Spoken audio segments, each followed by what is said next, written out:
Welcome to A Word of Influence, episode 20. I am your host, Perry. I am back with my friends Alex Sutton and Thomas Adams. How y'all been, guys? It's been a while. Hanging in there. Hanging in there? Yeah. Good? Well, if you're new to the show, the way we do things is that we look at video games and music and literature, and we look at how it might play an influence on your life. And, like, I'm just going to go ahead and say, like, Alex, like, before the podcast even started or it was even a thing, he suggested Persona to me. And you remember that? Mm-hmm. Like, he said Persona is a good game. You should check it out. And, well, Persona 5 finally came out to the United States, and I have to say, like, that game changed me as a gamer. And I don't know why, bro. Like, everybody's first Persona does that to them. Yeah, like, because I think I was literally fist pumping at the end of the game. Like, just, like, fist pumping, like, oh my god, I actually beat this damn game. Yeah. Yeah, man. Like, it felt long, but it felt great at the same time. That's what she said. Welcome back, Alex Sutton. He's been here since day one. Yeah. Before we go any deeper into the podcast, I would like to say, this isn't an ad, but if you have a chance, go ahead and donate to the victims of Hurricane Harvey. It's a really tough time for Texas. As you can see, like J.J. Watt, he's raised over like $3 million fundraising to help the state of Texas, or Houston in general. And, like, this isn't an ad. This is just coming from the bottom of my heart. Like, we should all chip in some way. And, like, that's not to give me any street cred or anything like that. It's just, like, a tough time. And, like, as individuals, we should be able to come together and work together. Now, back to video games. Alex, what have you been playing, man? Dragon Quest 8. Dragon Quest 8. On the Nintendo 3DS. Why? Why? Why, man? Because I love Dragon Quest and I have a 3DS. That's why. Well, you don't. Yeah. I'll prove it. It's right over there. Well, why? Like, you didn't play it on the PS2, right? No, I got into Dragon Quest like 2 years ago. That's right. What made you want to play the game? I'm a big Akira Toriyama fan. So that's why. Pretty much. And I really love JRPGs. Same thing as Thomas. Thomas really likes JRPGs, right? Yeah. Right. So, what have you been playing, Thomas? Or I don't know. You don't know? I played Nier the other day, the Automata, which every day, but not much of it though. You like it? Yeah, I think it's great. I haven't got very far yet. So can't say much really. I know. I can't say much either It's just, because it seems it's that real nice music. The first, it's real nice music like the first game did, and the setting could be interesting. But I'm not sure yet, because I haven't gone far enough yet. The music is the most interesting thing to me about that game, for sure. Didn't you play the demo? Yes. Did you like it, or? I liked it a little bit. I thought it was a good demo. I just really like the music. Like, the gameplay is okay. I just really like the way that it sounds like something out of an Oshii movie, like the Ghost in the Shell movies. And I really appreciate that. Mm-hmm. And I know that the themes in the game, I've heard from multiple friends at this point, are kind of similar to Oshii's movies, like from Ghost in the Shell to Pat Labor and stuff like that. So I'm interested in it primarily for the music. Well, like I said, like that was the first thing I reviewed, and like that's what happened. I got a laptop and like I wanted to start reviewing games, and like Nier was just like the first game I could think of because I didn't play the first one, and like without spoiling it, I like was in tears at the end of the game. Like I don't know why. It was just like I beat it and it was like instant tears afterwards. I'm like, I don't know what happened. It was just that great of a game to me. The first one had that effect too. Made you cry? I don't remember if it did or not, but Thomas, has a game ever made you cry? What? Has a game ever made you cry? Oh yeah. Final Fantasy 7. Maybe that was spilled to me like it was everybody else. That was just. I mean, I didn't cry when she died, but I was just shot at her. I'm just saying it might have if I didn't know that beforehand. I just know you like Final Fantasy a lot, so I wouldn't. No, what games made you cry? Well, Mother 3 did for sure. Okay. Mother 3? Yeah. I've never heard of that one actually. You're for Earthbound. I've heard of Earthbound. It's like the next game in that series of those games. It's a sequel to it, technically. It's not related story-wise, really. It's the same game in the series, though. Yeah. It's kind of like Final Fantasy VI versus Final Fantasy V. Yeah, that's right. Oh, okay. Now, see, now we can talk about Final Fantasy. What? Like, Final Fantasy VII is looked at like as like the granddaddy of them all. No, it's not. Well, to some people. They're wrong. I understand that, but like, why doesn't 6 get the same credit? Because 7 followed it. Really? Yeah. Is that your defense? Like 7 followed it? That's not a defense. That's just me stating why 6 doesn't get its due. Because 7 followed it, Because 7 is flashy. 7 is flashy, and but it popularized JRPGs in the West. 6 came out as actually 3 at first, because it's on the SNES. It doesn't get popular until 7, for whatever reason. Really? Yeah, for sure. I mean, the 7 is what popularized Final Fantasy in the West, and yeah, what Thomas is right. It was Final Fantasy 3 here, and it came out on the SNES, and there was a PlayStation 1 port, right? Yeah, there was. Yeah, the anthologies. I remember that. It's coming out on the SNES Classic, Final Fantasy 3, which is Final Fantasy 6. So. You know, look at all platforms nowadays. It's That's Game Boy Advance. Or PS Vita, yeah. PS3, any of those things. It's really, really good. But isn't 6 your favorite, though, Alex? It's probably my favorite. I haven't played it in a really long time, but I know that I liked it way more than any of the other ones I played. I really like 5 and I like 6 a lot. Mm-hmm. And I like 7, and I stopped liking the series after that. Wow, really? Yeah. Well, what made it do that to you? Because, like, 8 is just trash, like... I didn't like 8. I missed 9. It was my first one, and it was trash. Because here's Scott's character. Yeah, whatever.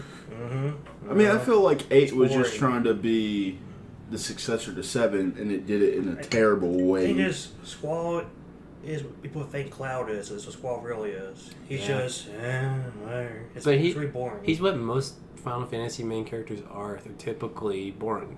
You think so? Absolutely think so. It's more kind of... Cloud's boring in a different way. I wouldn't... Cloud's boring because he's not really somebody else to him, really. Everything around Cloud is more interesting. But he's not like an emo shithead in the game, at least. He is a real emo. It happens later on, like having children and stuff, but in the game itself, at first, it's not really as present. It happens later on because people perceive him that way. They're just very blank slate characters, and I know that's like typical that's true. of JRPGs. Like they're usually blank slate main characters, but Final Fantasy I feel like is really, really kind of indicative of that kind of shit. Like they're usually just very dull. Like it's supposed to be a player history anyway. That's definitely true, but it's not like you're playing Fallout or something. Like Chrono Trigger doesn't talk. He's just there. He just kind of exists. It's just like an insert for you to be in there. I feel like they're always angsty as hell, though. You know what I mean? I feel like the main characters in Final Fantasy games are always super fucking angsty. Like you mean the newer ones? Well, for sure. Well, pretty much from like 7 forward. And I feel like it's not really the main character's fault. Not as much. It's just the. Did you say 8? 8's like where 8 is very angsty. I feel like Squall's people think Cloud is just kind of. Well, Final Fantasy 9, I would say Zidane is amazing. Great. Like, I didn't play 9, but I know everybody loves He's not very. He's more cheerful, really, than. That's good to hear. Cloud yeah, but like just like I feel like it's not really a Cloud. That's Oh my god, that's so funny. That's so funny. What? Have you seen the new Seahawks logo? Oh yeah, football season starts this week, guys. You're gonna love it. Sean just texted me and said the new Seahawks logo is fucking Falco. Okay then. It's fucking really funny. That's crazy. What I was saying is it's not really Cloud's fault. Like Cloud isn't like always super angsty in Final Fantasy VII, but the themes in Final Fantasy VII are very like pretend. I know, right? I know. He really does. It's kind of ridiculous. It's fucking whack. The themes in Final Fantasy VII are super pretentious. Like, they're very, like, man, you know, like, industrialization and Greenpeace, man, and especially... it's definitely like an environmentalist terrorist kind of is what you're... Dude, yes. For sure. And then you play 8, and you're like, wow, I fucking hate this character. Like, I don't even want to... And then I played 10, and it felt like I was just, like... You know, like all those emo bands in like the 2000s? It felt like they were just a soundtrack for fucking Final Fantasy X. It was just... I hate everything about that game, honestly. Really? Yes. 10? Wow. Oh my god, we've been over this. I thought it was I good, mean, I think... It's definitely. I think we have off air talked about how like Final Fantasy X is like, but like a lot of people love it. But like I've said thousands of times that I can look at the game and think it's just a Christian pilgrimage story. Final Fantasy X? Yes. I don't know. I didn't finish it because I didn't like it, so I couldn't tell you. I liked it, but it's probably one of the lower tier ones I liked. I mean, like I said, like I just started puzzling it together. Like one day, I was like, the main villain is named Sin. Yuna has guardians who are pretty much you could look at as angels to like defeat the world. I'm like, That sounds like something that they would do. But then, like the last one I played was 10. Honestly, I didn't play 13. I know everybody likes 12. Yeah, 12 is. I've heard about it, but I haven't played it yet. I want to play 12 too. 12 is. How can I say 12 is like a Star Wars game? Well, so it looks like a Miyazaki movie, really. I mean, Fantasy has been kind of Star Wars influence. I mean, to recurring characters in the series like Bees and Wedge, which references Star Wars characters. And Sid. Was he Star Wars? No, Sid is just like the Doctor Who. He's really cool. Yeah, that's interesting. Yeah, Sid is like the Doctor Who. Every game has a different character.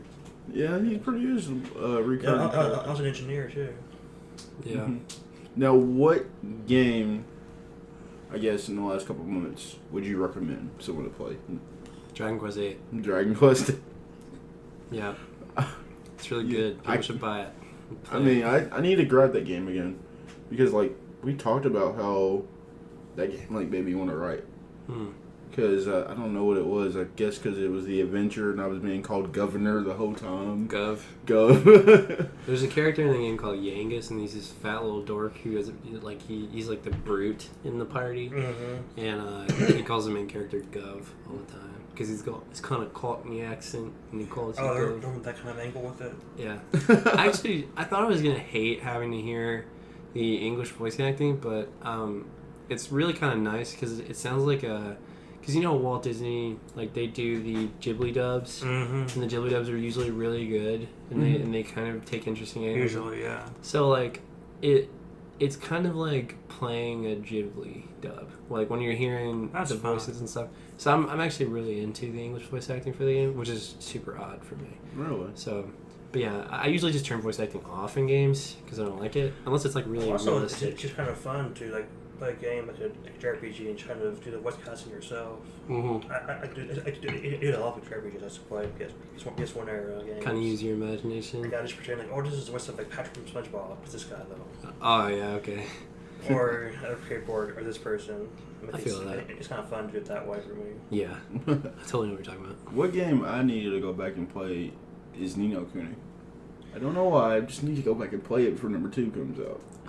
I liked most of it. I didn't like it. Yeah. I wanted to like it, but it's like we can't redo a visual here. But the entire time they're holding your hands, it's like, dude, I got it. Let me go now, please. Yeah.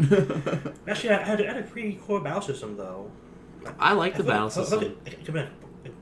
Pokemon should try to do that system. It could be a lot of fun. It's like this weird mix between like the Final Fantasy battle system and Pokemon. Like you have this like. Because you have little monsters, like little wolves and stuff involved. Yeah. It's gonna be, but like with Ni no Kuni 2, it looks like they just changed that completely. Like I haven't seen anything for it yet. Just don't. I'm just gonna go in cold turkey and buy it. And see how it goes. Just go in cold turkey. I know Ghibli didn't have anything to do with this one. Apparently. Really? It's just a level 5 game. That's what I heard. Ugh. That's what I read. They didn't really do that much with the other one, right? Just kind of like the cutscenes and stuff. They did like production for it, though. Right, like and story consulting. And or did stuff they? Like that. Yeah. I thought it was like animation stuff. They did the animation too, but. That was the best part of the game, was just like the cutscenes. Me too. It could be animated and all that. Well, the game is gorgeous, though. Ni no Kuni is fucking gorgeous. It looks nice. It looks like a Ghibli movie. It looks like you're playing a Ghibli movie. So. And if you like Ghibli movies, then hell, it is right up your alley, for real. Yeah. What was it? I never beat it because like I ended my way through it. Then I was in college and someone just saw my PS3 one day. So I saw my dad. I'm like, well, all right then. Finishing that one. Because I was halfway through it. Like, oh, it's installing. You have a bad track record with not finishing JRPGs for bullshit reasons. Yeah.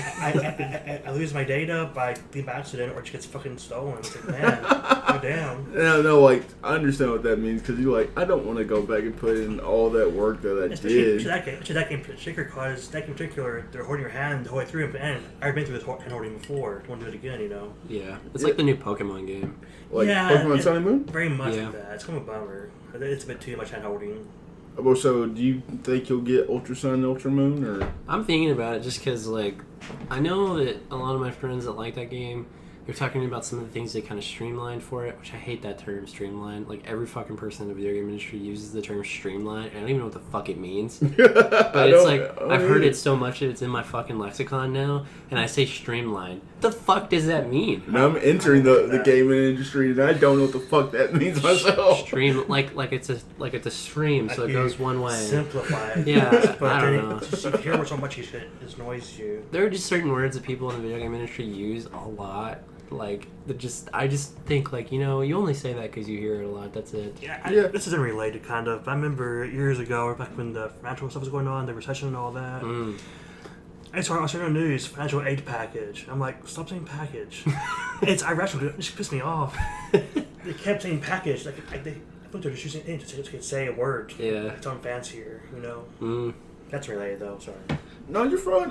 Shoot. As we are on this topic of Nintendo, I guess. Well, we were on the topic of Pokemon. Nintendo. No, actually, Pokemon. They're a separate company. But... I mean, it's on phones now, so it's a bit Did you like? I think Pokemon Go's try to make a little comeback. I don't know. I don't play it. You don't play it? Did you ever play it? A little bit. Yeah, just a tiny bit. You know, I'll tell you what, it is pretty fun for this one thing. Like, I personally, I travel around a lot, just around the country, so it's kind of fun to like go to like something absolutely Michigan somewhere and get like Pokemon from Michigan. It's kind of fun. Oh, I've been there. I've been seeing from there.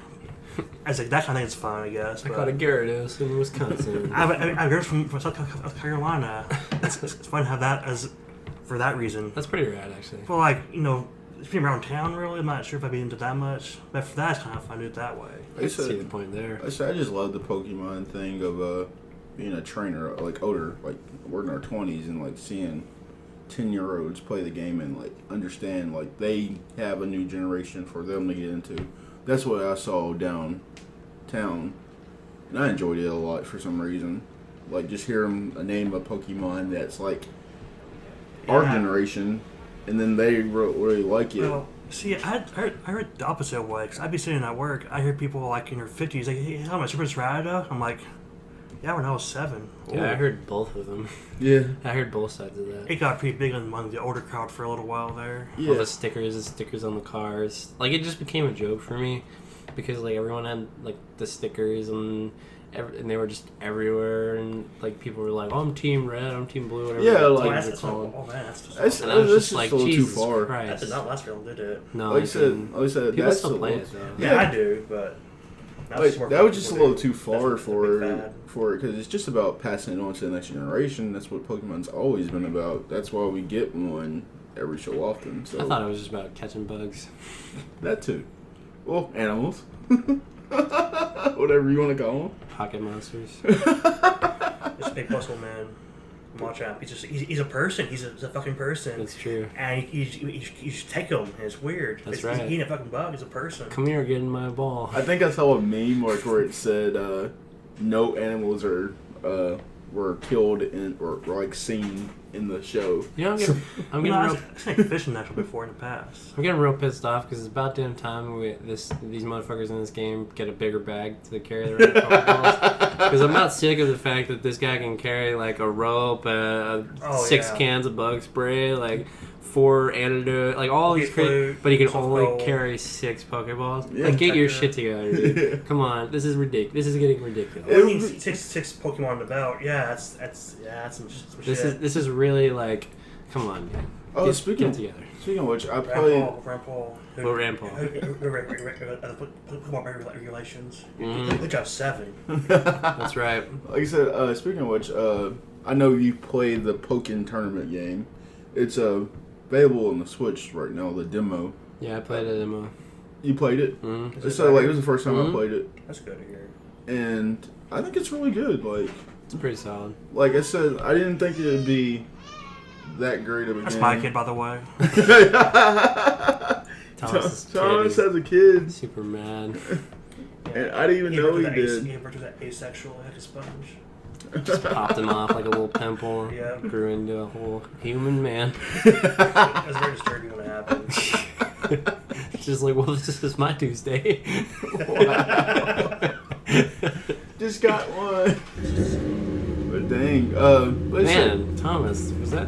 What did you have for dinner? That was me. Asshole, I was right here. Farting and shit. Just for reference, we have the windows open in my apartment, so lots of crazy stuff's going on outside. Remember the first time we did this? You're like, dude, that window is like. This guy needs to get an exhaust pipe for his fucking truck. Dude. That's what he said. Like it's the same one, too. You see, he's a friend of Co. He needs to know that. That's true. I can see it from here. He's a friend of Co. And you have to know how much he loves Co. He wants everyone to know that his car runs on ancient dinosaur bodies. And he can't be like, okay, I'm going to car this way. He needs to sure everybody knows it because he's proud. That's right. Coal only for this vehicle? That's right. Like I said, I was actually surprised with Pokken Tournament. Like, I didn't think it would be that solid. Well, the thing was, like, the version on the Wii U or whatever, it was really fun because, like, you'd be playing it every time. So it's like wait, it's a visual here. You'd be playing it in 3D form or whatever, so it pushes also into 2D. It's like, what happened here?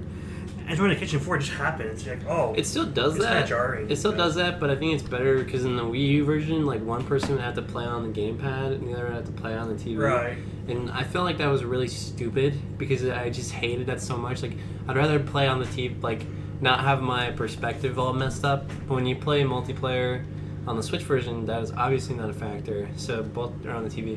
But I guess I don't really mind so much now that, like, because it's very, like, it's not really fixed perspective like Tekken. Like, anybody can wind up in front of the camera. So, I don't know. I don't hate it as bad. They said, like you said, like, it's my first time playing that one. And I was like, okay, it's cool. Now, I guess I'll bring up this topic and, like, we'll come back to it. I've had, like, some conversations with some people that go, like, well, Breath of the Wild is a great game. We can all sit there and say that at this table, like, there's no doubt. But when we looked at, like, this whole year of the Switch, they were doing a, monthly release of their games. And that's fun. But I don't understand why some Nintendo fans are saying that there's nothing to play on the Switch. Can you enlighten me a little bit? I cannot. Because, like, they're saying, like, Splatoon isn't a good game at all because of its, the Discord channel, or, like, its, chat thing. Now, can you really tie that into Splatoon for that chat app for Nintendo? Sure you can. That's Nintendo's fault. That's Nintendo's fault, but is that the IP's fault? I mean, it's attached to the company that made the IP. Yeah, but does that discredit how good Splatoon 2 is? Well, it doesn't discredit anything about the game, but it's definitely a factor. With an online multiplayer shooter game, that the only way you can communicate with your friends is through a phone app. But we have Discord channels now, though. So we have Discord channels now, so that knocks out the Nintendo app. You get what I'm saying? Like, we have other options. Like, that was my thing. Like, why don't we even worry about the Nintendo app? We still have Discord. People use Discord all the time. I'm not even sure what that is, to be It's honest. a Discord? It's a chat app. Twitch streamers use it for, like, to have most of their chat rooms and stuff. Okay.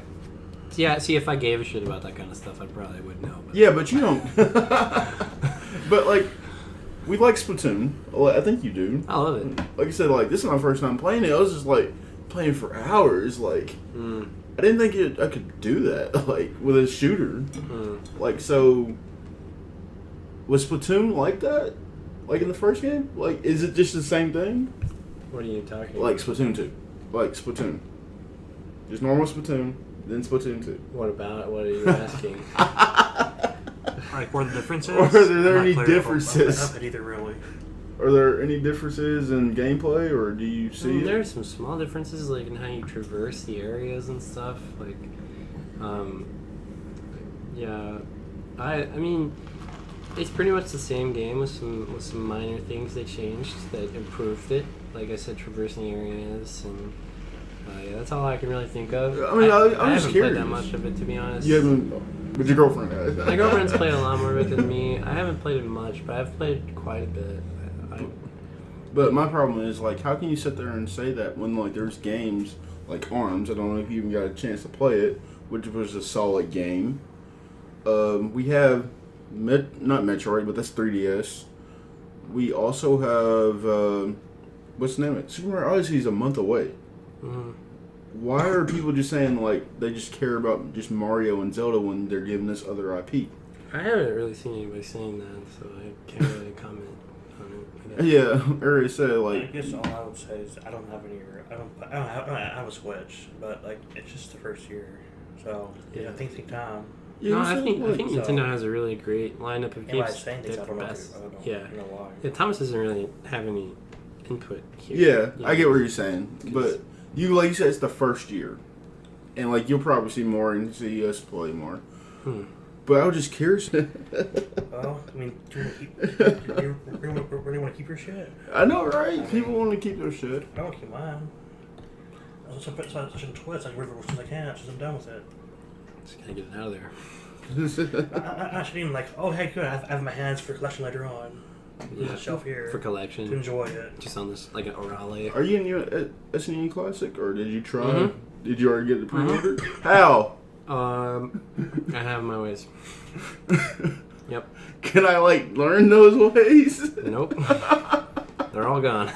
You can't These at aren't. least tell me anything, like how you got one, though? No. Because I tried, and Well, he man. prayed to Satan for about 3 hours each day. Yeah, And then I did that. eventually, we clipping his hooves and like, hey man, here you go. And he offered me a jelly donut, and all I had to do was sign the line. And he had to give Satan a blowjob, and he did it. I did it. And he gets. But I got a jelly And it was donut pretty. and And SNES it Classic. burnt. It burnt his tongue pretty It bad. really did. but- It was pretty hot. I mean, it's Satan's Then penis. then he got the SNES Classic though. I So, mean, I you did what know. I had to do. I did what I had to do. Okay, You did what you had to I do. locked it down. I locked it down. Now, I guess I can ask this question. When does the NEC Classic come out anyway? The what did you say? Hennessy Classic? In the Hennessy Classic. I don't know. Sometime soon. When can I get that though? Because I want that. With the next Jay-Z album, I think. That's what- Man, Oh. bro. It's not even, Five. and it's not going to be on Spotify either. Dang, it's never on It's like a Spotify. title for Oh, that wait, it shit. is on Spotify, is it? No, it's not. He took all his stuff off. He went to Apple Music Because because he's into Apple. a Yo, jerk. don't you mean what's a It's title? a title. Oh, whatever. I thought it was Apple Music. I don't have a clue. I guess I don't pay attention. Okay, here you go. It's something I don't have. I know that much. Yeah, same. I got Spotify now. You're funny as hell. As fall gaming is about to hit, what games are you excited for? I know your answer. I know your You? answer. I know Yeah. my answer. I mean, like, honestly, Xenoblade. That's this year? Yeah. I yeah. don't know that. I thought it was next year. That's like a Yeah. should be a couple months out, dude. Well, shit. Okay, that's pretty exciting then. I'm ready for I that have to too. get on that. Like, I never get Switch. I figured you'd be all over that, dude. I thought it was next year. I didn't realize it was this year. Whoa. That's pretty exciting, actually. I really love the first Xenoblade.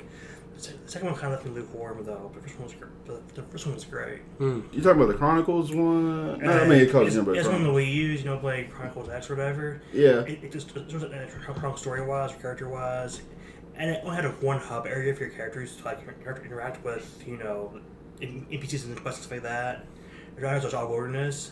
Like, I enjoy it. It's fine to have a big wilderness game, but there's a ton more hub areas, I guess. I think that's gonna be my first Xenoblade. Is that What? I think that's gonna be my first Xenoblade. You think so? The one on Switch. I've never played one before. Oh, really? It seems a bit more like anime in style, which makes it fine. It looks cool. I think it looks like a good game, and I really want more stuff to play on my Switch. So I'm gonna pick that up, play it. I didn't know that was this year. That's pretty exciting, actually. I'm just gonna get it and then have it because there's other stuff. Because the game I'm most excited for is Super Mario Odyssey, and that comes out in October. So I think it's October 27th. Yes. Yeah. October 27th. You know what's crazy about that is that gamers are actually in a treat for that day, October 7th, because Assassin's Creed is that day too. No game I'm buying. What game is this? Assassin's Creed what? Origins. Origins. Oh, okay. It's in Egypt, which is cool as shit. That's right. I remember about that. It's pretty cool. That's also pretty cool, actually. Now, did you play Shadow of Mordor?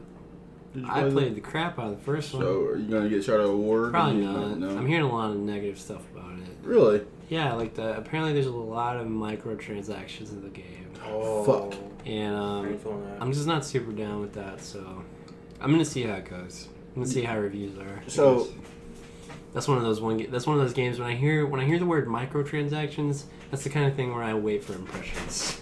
do you do the same thing like with Overwatch? No, I'm not interested in Overwatch. Oh, you never were? Mm-mm. Dang. No, not all.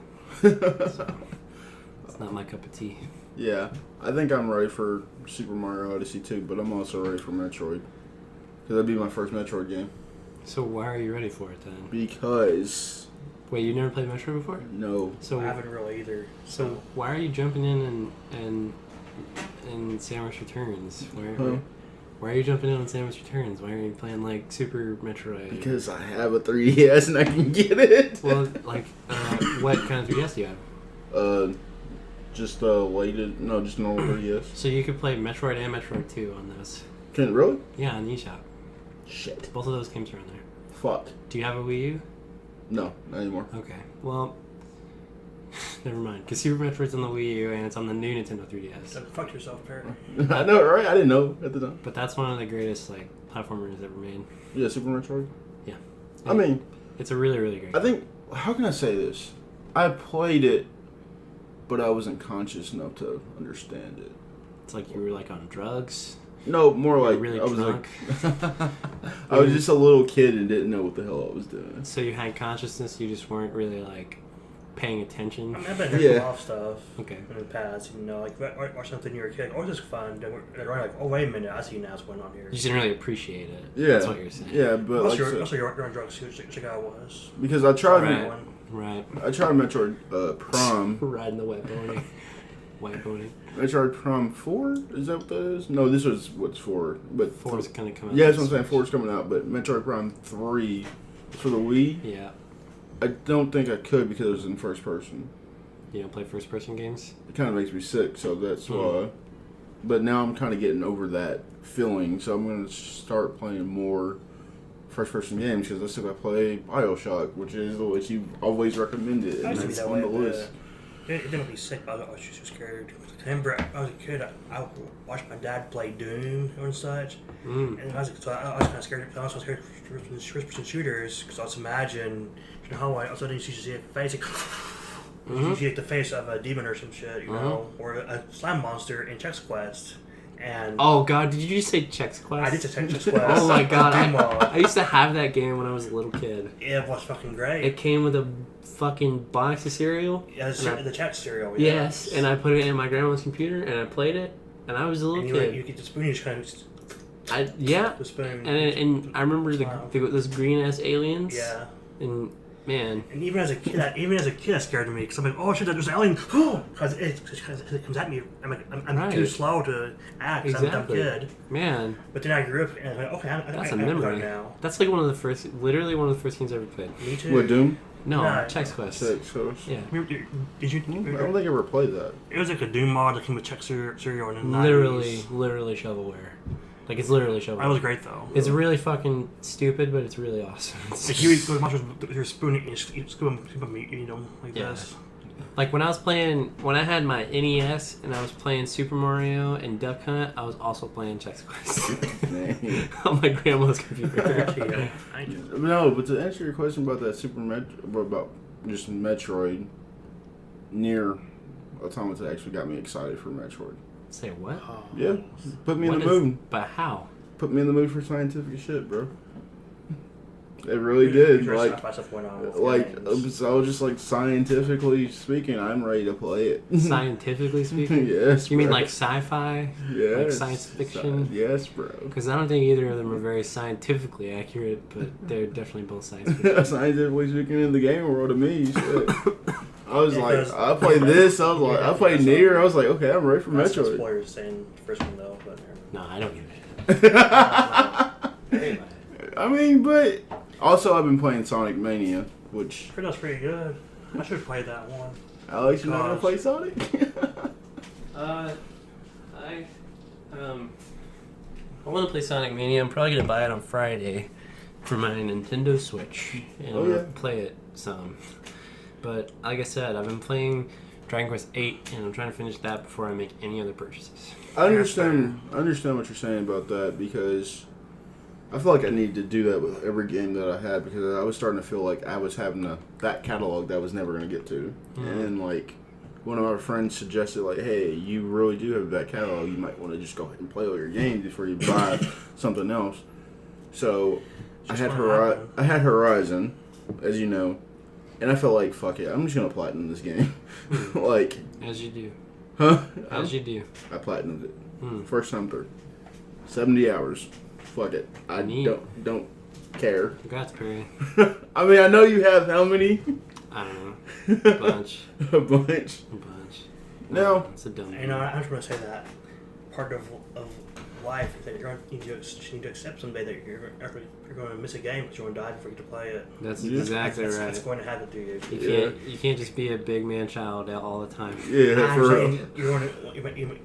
It's a bummer, but you might just end up missing Dark Souls because you shouldn't die before you get to that time. Yeah, Dark Souls. It's gonna be okay.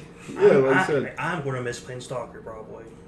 Planestalker. It's a game. It's called Stalker. Oh. It's in like Ukraine, like in the kind of a Chernobyl area, kind of. That's cool. It's cool, but what's it on? It's PC. Oh, okay. But I'm probably going to miss it. I'm probably going to die before I get a chance to play it because it's just I'm gonna get old one day and die. And I'm gonna miss it.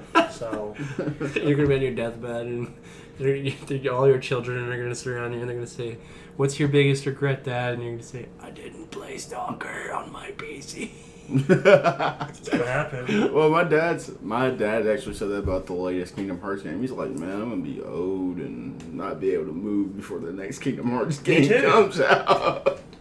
All those movies talking about. I mean, like, they gave us the 2018 release date, but it's like, no, I remember. I don't know if it would actually happen.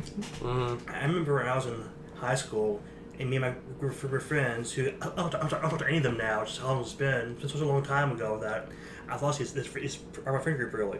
But I'm saying is, we used to think about how Kingdom Hearts 2 would come out on the Wii. That's like, you know, two generations ago now. I think that game was announced in 2013, right? What, yes. Kingdom Hearts 3? I'm checking. Yeah, because it was your Spurs loss to the Heat. Was it? Yeah. Yeah, I remember it was happening simultaneously. Yeah, I remember when it was announced, but like for them to say 5 years. June 2013 is when they announced it. Isn't that when the PS4 came out, or is that 2012? Yeah, PS4 was when announced in their E3 because they had the big and actually it's like this much money or some shit. And yeah, it was one of those years E3. It's pretty whack. You're just not a fan of Kingdom Hearts? Not Kingdom Hearts, but Nomura, right? Because it takes forever to make a game. I really don't have an opinion anymore. I know that when we did that one podcast, you and Seth were pretty hard on him. But I just, like I said, I haven't cared about Final Fantasy since I was probably like 11 years old. Mm-hmm. So it's just crazy that we like always are like waiting for that. But like, I feel like Kojima's game is just gonna, get a pass. Like, oh yeah, he's gonna take his time. Well, that's because Kojima is.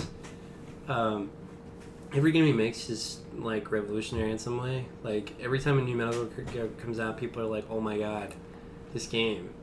Like, and they never shut up about it. It's like when 5 came out, everyone was constantly talking about 5 for like months and months after it came out. I've never played a Metal Gear game. I have the collection. I want to sit down and play all of them because I just at this point I need to do it. I want to understand Kojima because I know people well as much as I can anyway. But anyway, Kojima is like he's like the tinkerer. He's the person who goes in his workshop and works on something. He perfects it and he brings it out, and then when you play it, it isn't just an unmatched experience. But no, I don't know. Not to cut you off, but I was actually looking up like on Amazon yesterday for like Metal Gear Solid, like the collection. Just like I've never played it all, just like you. I've seen someone play it, but I've never actually played it. Now, is it for the PS3 or PS4, your collection? PlayStation 3. PlayStation 3? Mm-hmm. I'm about to grab it.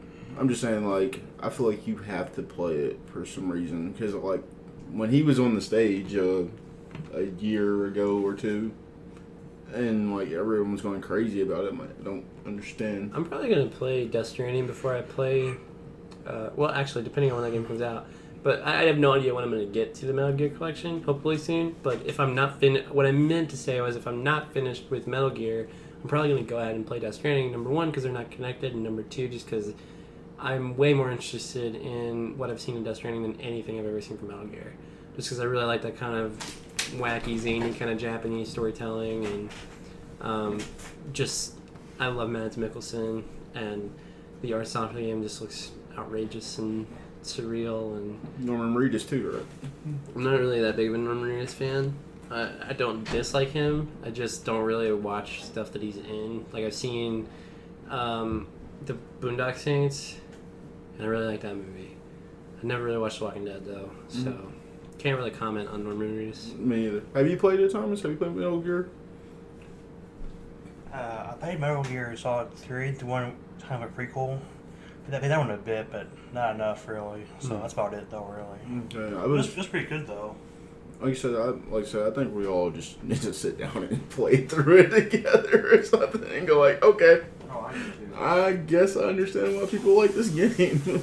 We'll see. I mean, the graphics for the first game have not aged well, just like most PlayStation 1 games, which I have to admit, I sat down to play the first one probably about a year and a half ago, and the graphics were like a big part of me not finishing it, even though it's like an 8-10 hour game, or like 11 hours for completion or whatever. But I kind of just gonna have to force myself to look past it, and just also the voice acting is so terrible. Oh, and really? I get that it's kind of campy and weird, but like there's this game is supposed to be like kind of what Twin Peaks was for TV in the 90s to like what video games were, you know, in that era on the PlayStation, where it was like this very cinematic, very huge, very like wide screen storytelling, but it's kind of hard to take it seriously whenever everyone is so polygonal and terrible looking, and then the voice acting is just really breaking your immersion. I wish there was a way to turn the voice acting off, but I haven't found it. So, you know. Well, the audio cord out. Yeah, but I want to hear the music and stuff. I just don't want to hear the voice You acting. could go on your phone and just kind of be very careful. Yeah, I guess that's true. It's a bad idea. Should live with it, You're I guess. right. So that's but yeah, live with it, I guess. Now, sheesh, you were talking about storytelling, Okay. and we can talk about it without going too far. The Uncharted series. Okay. Why do you personally, why do you like that series so much? Because like when I did my personal review, someone said like, so how was the movie? Well, just What an asshole. just don't spoil 4 is all I'm gonna say. We're not gonna he hasn't spoil. played We're not gonna spoil anything, Okay, cool, but cool. I wouldn't do that. we wouldn't do. I would not do that to you.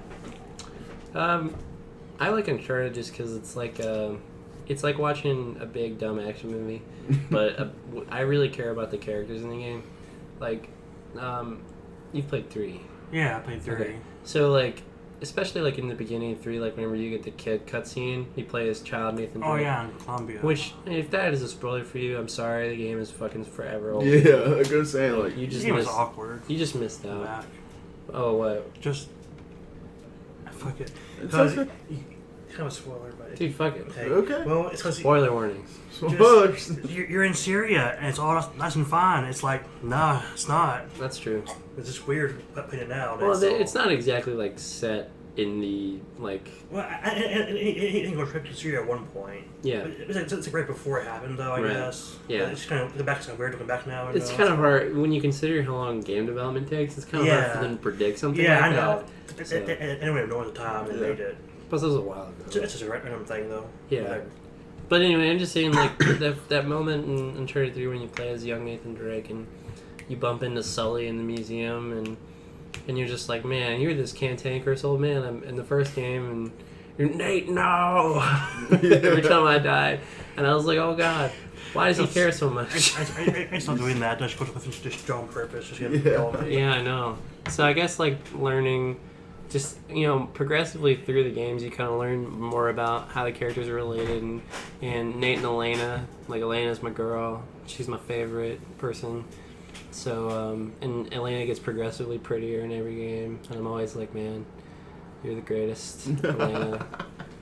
You're talking about Morgana being your MVP for Persona 5. Elena is my MVP for Uncharted. Really? Oh, yeah. I love me some Elena. Morgana is my MVP for that game because he got the final strike when the end, like the blast thing was about to happen. Hey, hang on. So, no spoiling, but still. That's a little bit of a spoiler. Not really. Kinda. Not really. We have very different definitions of spoiler. It's kind of a spoiler. I mean, like, a spoiler is like if you never played Final Fantasy VII and someone tells you about Supernova. Like, huh? That's just funny. Because Sephiroth in Final Fight, he's just has a supernova on you, and it's like the sun hits you. Everything. It's a visual representation. It's not literally happen. The sun hits you. The galaxy hits you. But also, he turns into a frog. The fight, so you'd be a fucking frog in the final boss fight. It's just silly. Yeah. So, and then you hear that dimmy, whatever music. You're like, Sephiroth! Yeah, and you're a fucking frog. Yeah. But it's still pretty great. I love it. I mean, like I said, I can't take Sephiroth seriously. Really? No.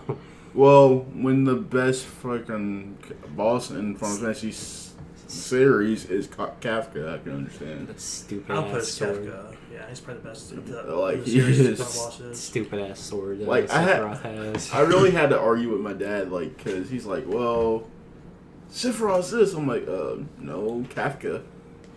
Remember Kafka, Dad? He's like, oh. Yeah, he wrote the Metamorphosis. I wonder if that was on purpose for accident, because he was named after Kafka. Mm-hmm. But in the game, he's called Kafka in the game. He was named for Kafka, so I'm not sure if it was in that. Japanese people fucking love Franz Kafka. So. I'm sure that maybe I'm wondering if it was like a translation error or something. Might have been. Or maybe they took a lot of liberties back then. Yeah, I did. That's true. It's pretty hard and all that. Yeah. But like I said, with Naughty Dog, they go for a story game, and that's nothing wrong. It's not just a story game. It's a third-person action shooter kind of not really an adventure game. It's an action game. But yeah, the story is what's most important. The story takes precedence.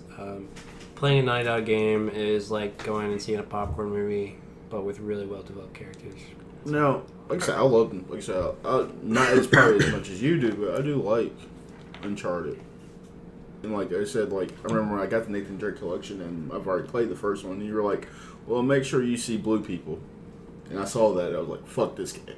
Oh. And I beat it, but I loved it. The ending of the second game. Oh, no, fuck that shit. So fucking stupid and hard. I hated it so much. I was like, how do you kill these motherfuckers? He get the crossbow and do it. Which, why was the crossbow turn more than bullets? Whatever. I know, it's stupid. I was kind of confused. I was like, what's going on here? Okay. I didn't really like that twist in any of the games, though. Did you have... It was better in the first one, I guess. No. Because there's kind of a reason why, but it's weird, right? Well, here's some Yetis, like, why am I rich people? Like, well, this is not really a spoiler, okay? This is not really a spoiler. Uh-huh. But nothing like that happens in Uncharted 4. That's cool. That's all we're going to say. Yeah, I'm not going to say anything else. Like, nothing like that happens. But you don't have that kind of, like, shit. Random, what the hell are you supernatural kind of thing going on at the end. Which I thought was really good. Really good thing. Made me really happy. I think you'll enjoy Lost Legacy without... At least I reviewed it. It's good. For me. I don't doubt that it's good. I never played a bad Naughty Dog game. Are you sure? So what was it? Some people don't like Crash, so... Yeah, but that's almost a completely different company, really. I like Jak and Daxter, so... I don't really like Jak and Daxter. Really? Yep. Well, I've only played the third one, Hey, so... if you like it, that's your thing. I know, that's the difference. Me not liking it's my thing. I was like, I only played the third one, so I can't tell you the first two. Sean loves it. She thinks it's like the greatest 3D platform ever made. And that's her business, so... That's her business, and that's fine. I don't really care, so... What? You were going to say something? Was I? Oh, I thought you were. You were about to say something. Oh, shit. I guess I could say I like the settings in Uncharted a lot. Yeah. I go from like you're in Borneo, so like that. It feels like a Lupin the Third video game in a way, which I really enjoy.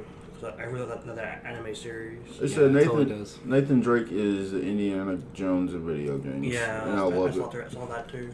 I don't know if you like that comparison, but like that's what I see every time I start that game up. That's what right says. Indiana Jones. That's right. I mean, I've never seen Indiana Jones, and I haven't either, but I know that's what how I know people of view it is basically fits. I know. Sure. And he said like Tomb Raider probably saw the idea and like revamped their series. Well, Uncharted was definitely inspired by Tomb Raider. Oh, I was thinking like the newer one. So yeah, I mean, Uncharted was inspired by Tomb Raider, and then Tomb Raider was inspired by Uncharted. Yeah. And then Uncharted was slightly inspired by Tomb Raider. It's just like a never-ending circle. No. Well, it did end. So I guess not anymore. I can't spoil that. Just snapped. No spoilers on that note. But I mean, the series ended. That's not really a spoiler. No spoilers on that note. Like I said. Are you ready for The Last of Us 2? Yeah. But yeah, I'm excited. I'm trying to get one of my friends to play all the Naughty Dog games because he saw me play The Lost Legacy and he was like, well, I didn't know Uncharted was like this. Mm-hmm. Like, just this intense and good. I was like, okay, sure. Well, everyone but the first one, really. The first one is kind of intense, but it's like, I don't know, revisiting the first one is kind of hokey in some areas. Like it's still a really great game. I still really love it, but it's not what Uncharted 2 is. Uncharted 2 is just like you get to that train scene in Uncharted 2. Get to the RPG part. I love 2. 2 is really good. I like 2, 3, and 4. Like it's almost really hard to choose which one I like the best. Really? I mean, I love 4. I don't want to get into anything about 4. No, like you said. But there's lots of stuff about 4 that I really, really dig. Really? I'm surprised that you...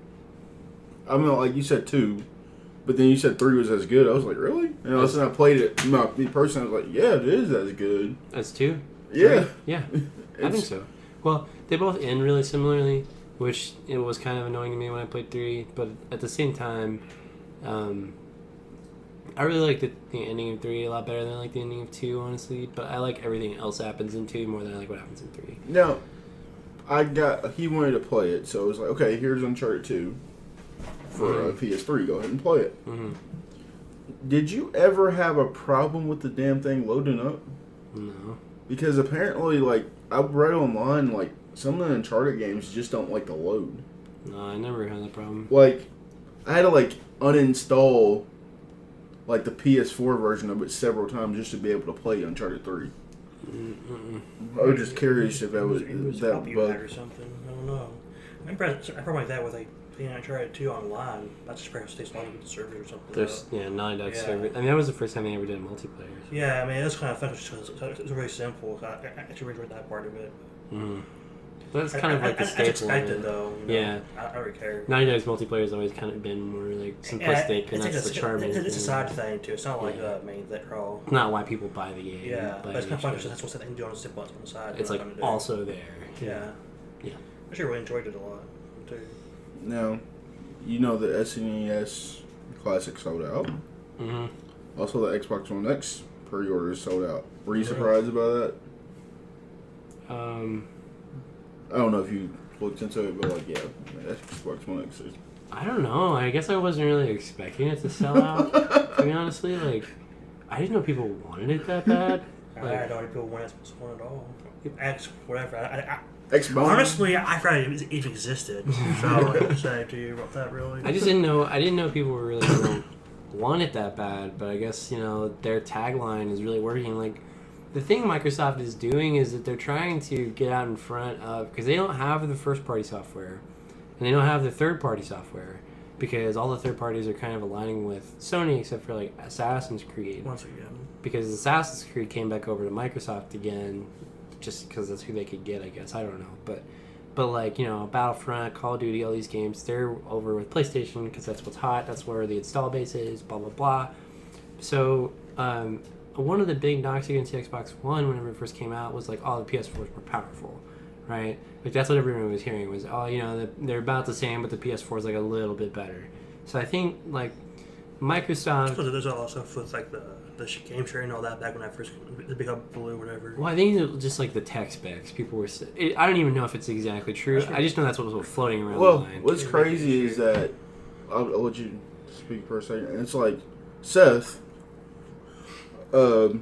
He actually told me, like, after we did our podcast, the E3 podcast, he said, well, technically, if I were to make a computer, like, as good as the Xbox, it'd be $650 compared to his $400 initial total. So I was like, well, it was just kind of impressive. So like, I guess the specs are good, but I feel like Xbox is hurting themselves with putting everything on PC too. Yeah. I mean, they don't have much to put on PC though. That's the thing. Like, I mean, all Microsoft really has is these really tired ass franchises that are kind of like they don't have any new IP, and like Sony launched a really great new IP this year, Horizon Zero Dawn, and it is fucking so rad. And like I look at Microsoft and they don't have anything like that really. You know, they had Scalebound, but then it got tanked. And remember that picture of where it says Breath of the Wild for the Switch and like Horizon for PS4 and then Xbox, Netflix. Like, yeah, and it's true though. It's pretty true. I mean, if you like Forza, you could get an Xbox One X, and it'll probably be the best looking game you ever played in your life. You know, on a console, and that'd be pretty cool. But I don't really want to do that. I mean, then it goes back to the thing of like, when do graphics really matter? Like we appreciate it, but depends like on the person. It's a subjective thing. It's a subjective thing for you, because like I think you and me can like look at Breath of the Wild and go like, okay, this is fun.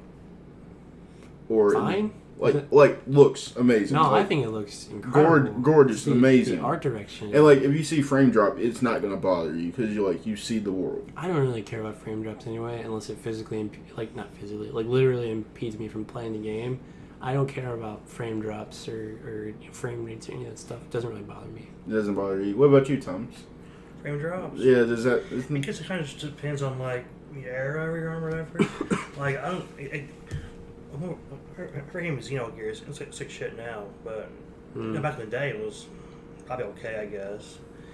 Also, like, the first Nier game, I liked that a lot, but it was like shit. And I can't excuse it because it's on PS3, so it should have looked better. Well, I still enjoyed it, so yeah. I don't really care. I don't think the game's like good story-wise, character-wise, music-wise, like that. I don't really care about the graphics. I mean, because like we play One Piece Warriors, so we see that shit happen all the time. Like it's Warriors. We see all that. Yeah, it's got a lot of frame drops. We see it and like, okay, we're still playing. That's not really a good defensive point though, just because like that game is kind of not good. But like, I just like it because it's a property I like. Like if it wasn't any properties I liked, I wouldn't play those games for anything. Okay, what does it then that's the question. What does it take for you to step out of your comfort zone when it comes to video games? Just for it to look cool, that's all. Really? Well, just like it to be have an interesting factor, like comfort. Like Horizon Zero Dawn, like whenever I saw the trailer, I was like, oh my god, giant robot dinosaurs. That's fucked up. I want to play that game. And then I was like, hey, that's really cool. It's a female protagonist. I want to play as a girl with red hair and a bow. That sounds badass. Because I like Lara Croft, and she does that. And yeah, that's what it takes. There were interesting factors about it. Oh, cool.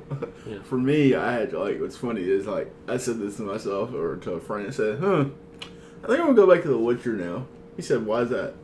I said, well, the last 3 games that I played have all had female protagonists. Let me mix it up a little bit. Yeah, let me go back to the thing I've done my whole life. Yeah. Played games as a man. Yeah. With a male avatar. I would say, like, not shitting on any, like... I can't take this diversity. It's too much for me. Yeah, it's not today. I took these off. No boobs on my character today. Like I said, like I enjoy the diversity, like just those 3 games. Nah, I don't.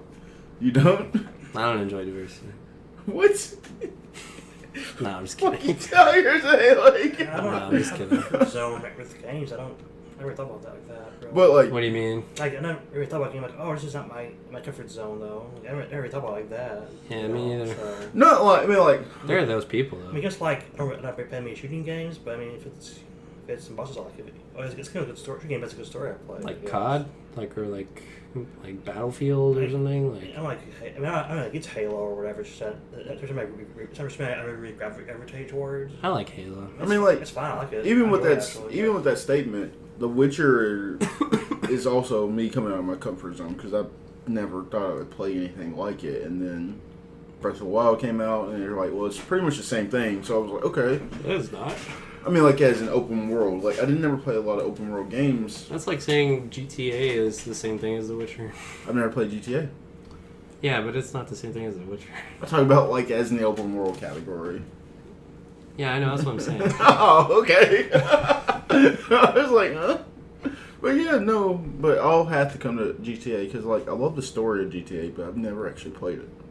Because growing up, I just saw people just go and run around. Wait, what do you mean? Like you like the stories of the game, but you never played them. So how do you know the story? Because like when I got to people school, play the like it stories? said, like when I got to school, actual school, Okay. in college, Actual school. actual school. So college is the only actual school. There's so many layers to this. I know, right? There's so many layers. I was at school, but I was school, and it must have just been a cardboard. A lot of me. It was just fake school. Fake school, bro. Fake school and fake news. Yeah, it didn't mean anything. But I mean, that's the argument that none of it really means anything. But that's each to their own. But like growing up here in town, like all my friends would just run around and just shoot people and not play the story whatsoever. I mean, mine did. So You stayed away from that. You know.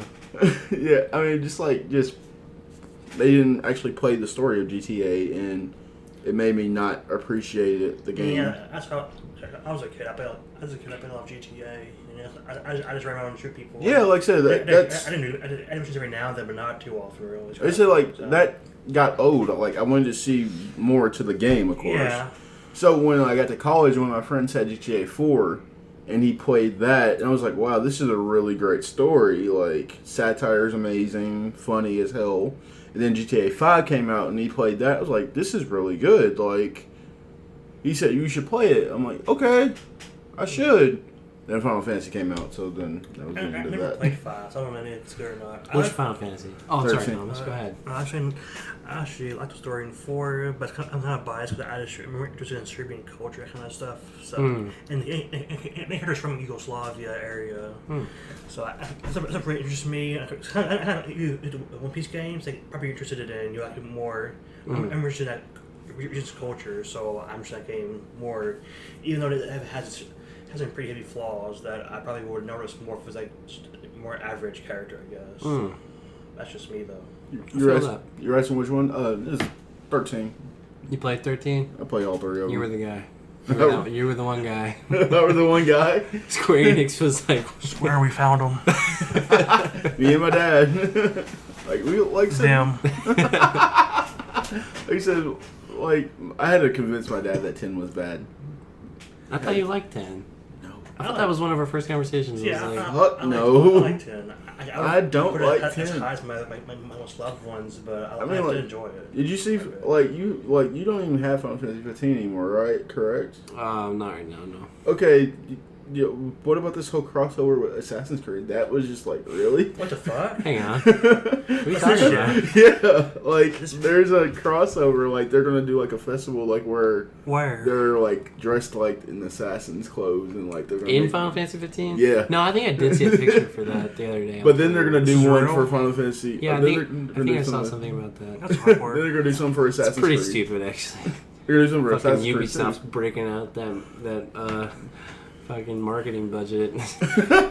Listen, Square.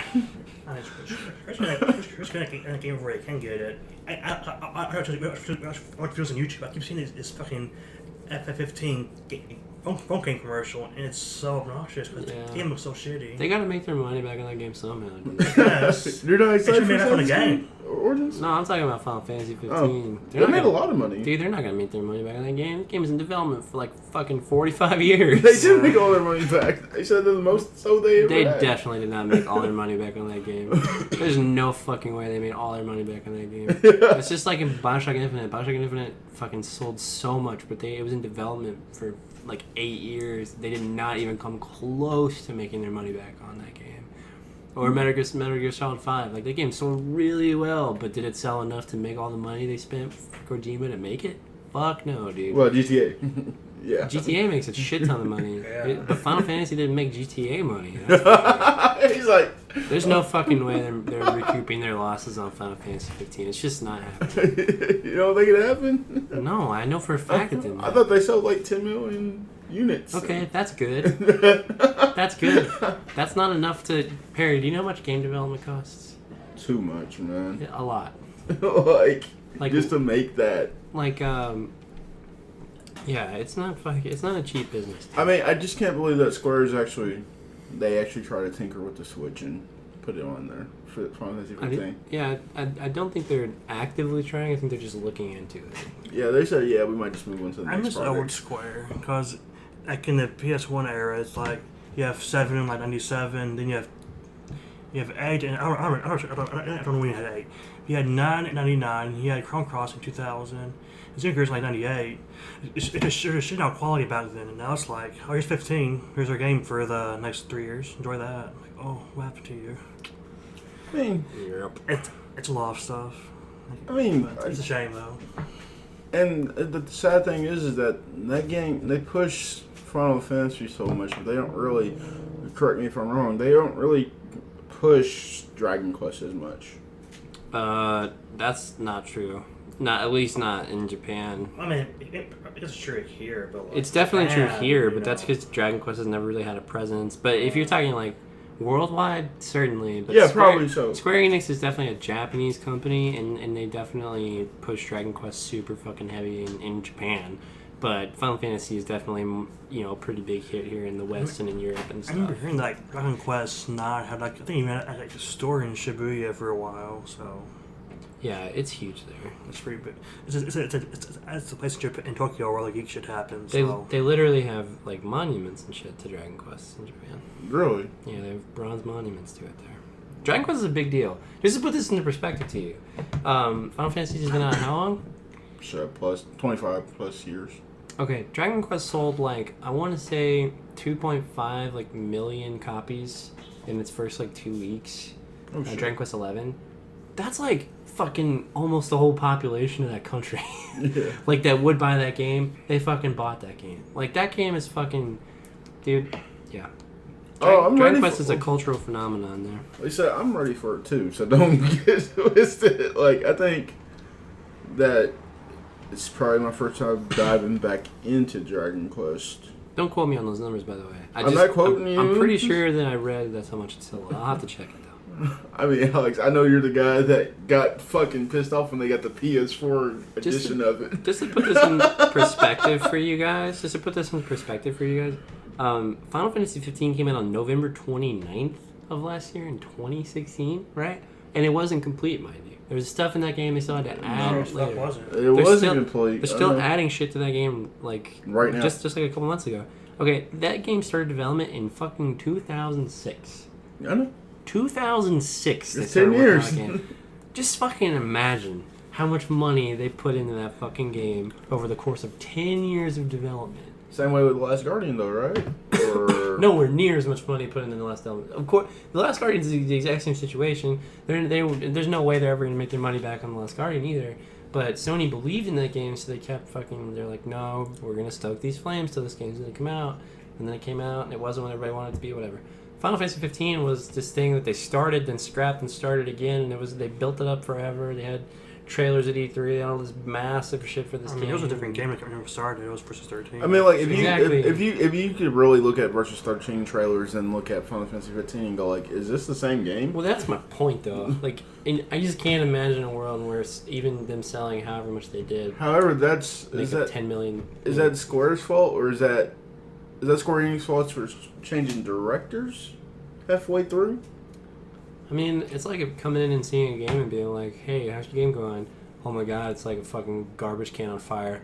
Maybe we should fucking step in and fix this, actually. Well, the thing is that you shouldn't have had those people there in the first place, though, too. Yeah. So. Well, how can you say that when Nomura is good for his Kingdom Hearts games?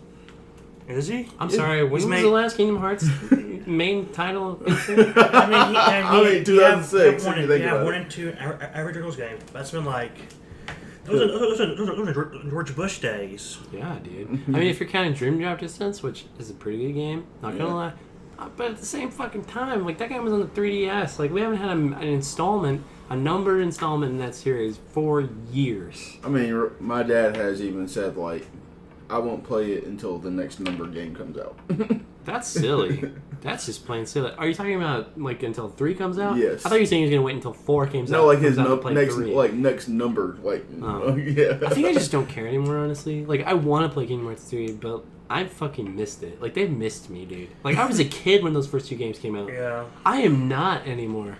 Like, it was charming as a child, but I just don't know. I still love them. I'm super nostalgic for them, but I'm like, okay, I'll play this, and I'm sure I don't know. I think I'll enjoy it, but I don't know. It'll never be the same though. I don't have any faith in Square for doing anything right anymore. I mean, is there any like? Except for Dragon Quest, honestly. I think I was listening to a podcast. It was Nintendo Voice Chat. Yes, I still listen to it, and like they were talking about Kingdom Hearts. And it felt like nobody in the room knew anything about Kingdom Hearts. Do you feel like you need to be a fan at the beginning to appreciate what Kingdom Hearts is? I mean, I feel like you kind of need to be a little kid to appreciate what Kingdom Hearts is. Or at least grew up with it. Because all of my appreciation for that series is primarily based on nostalgia.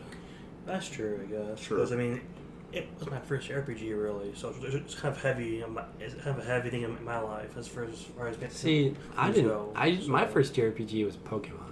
Yeah. Okay, well then Pokemon's first JRPG, I guess. Like, because I mean, it is. Pokemon really is a dumbed down Dragon Quest, and I mean that in the most loving way. Yeah. I don't mean that in a bad way, but it really is just a dumbed down Dragon Quest. Like, and it's great for that because you take a little kid like me and you give me that game and I focus on it. You know what I mean? It locks me in. It's like, man, I like this TV show. I really want to catch all these Pokemon.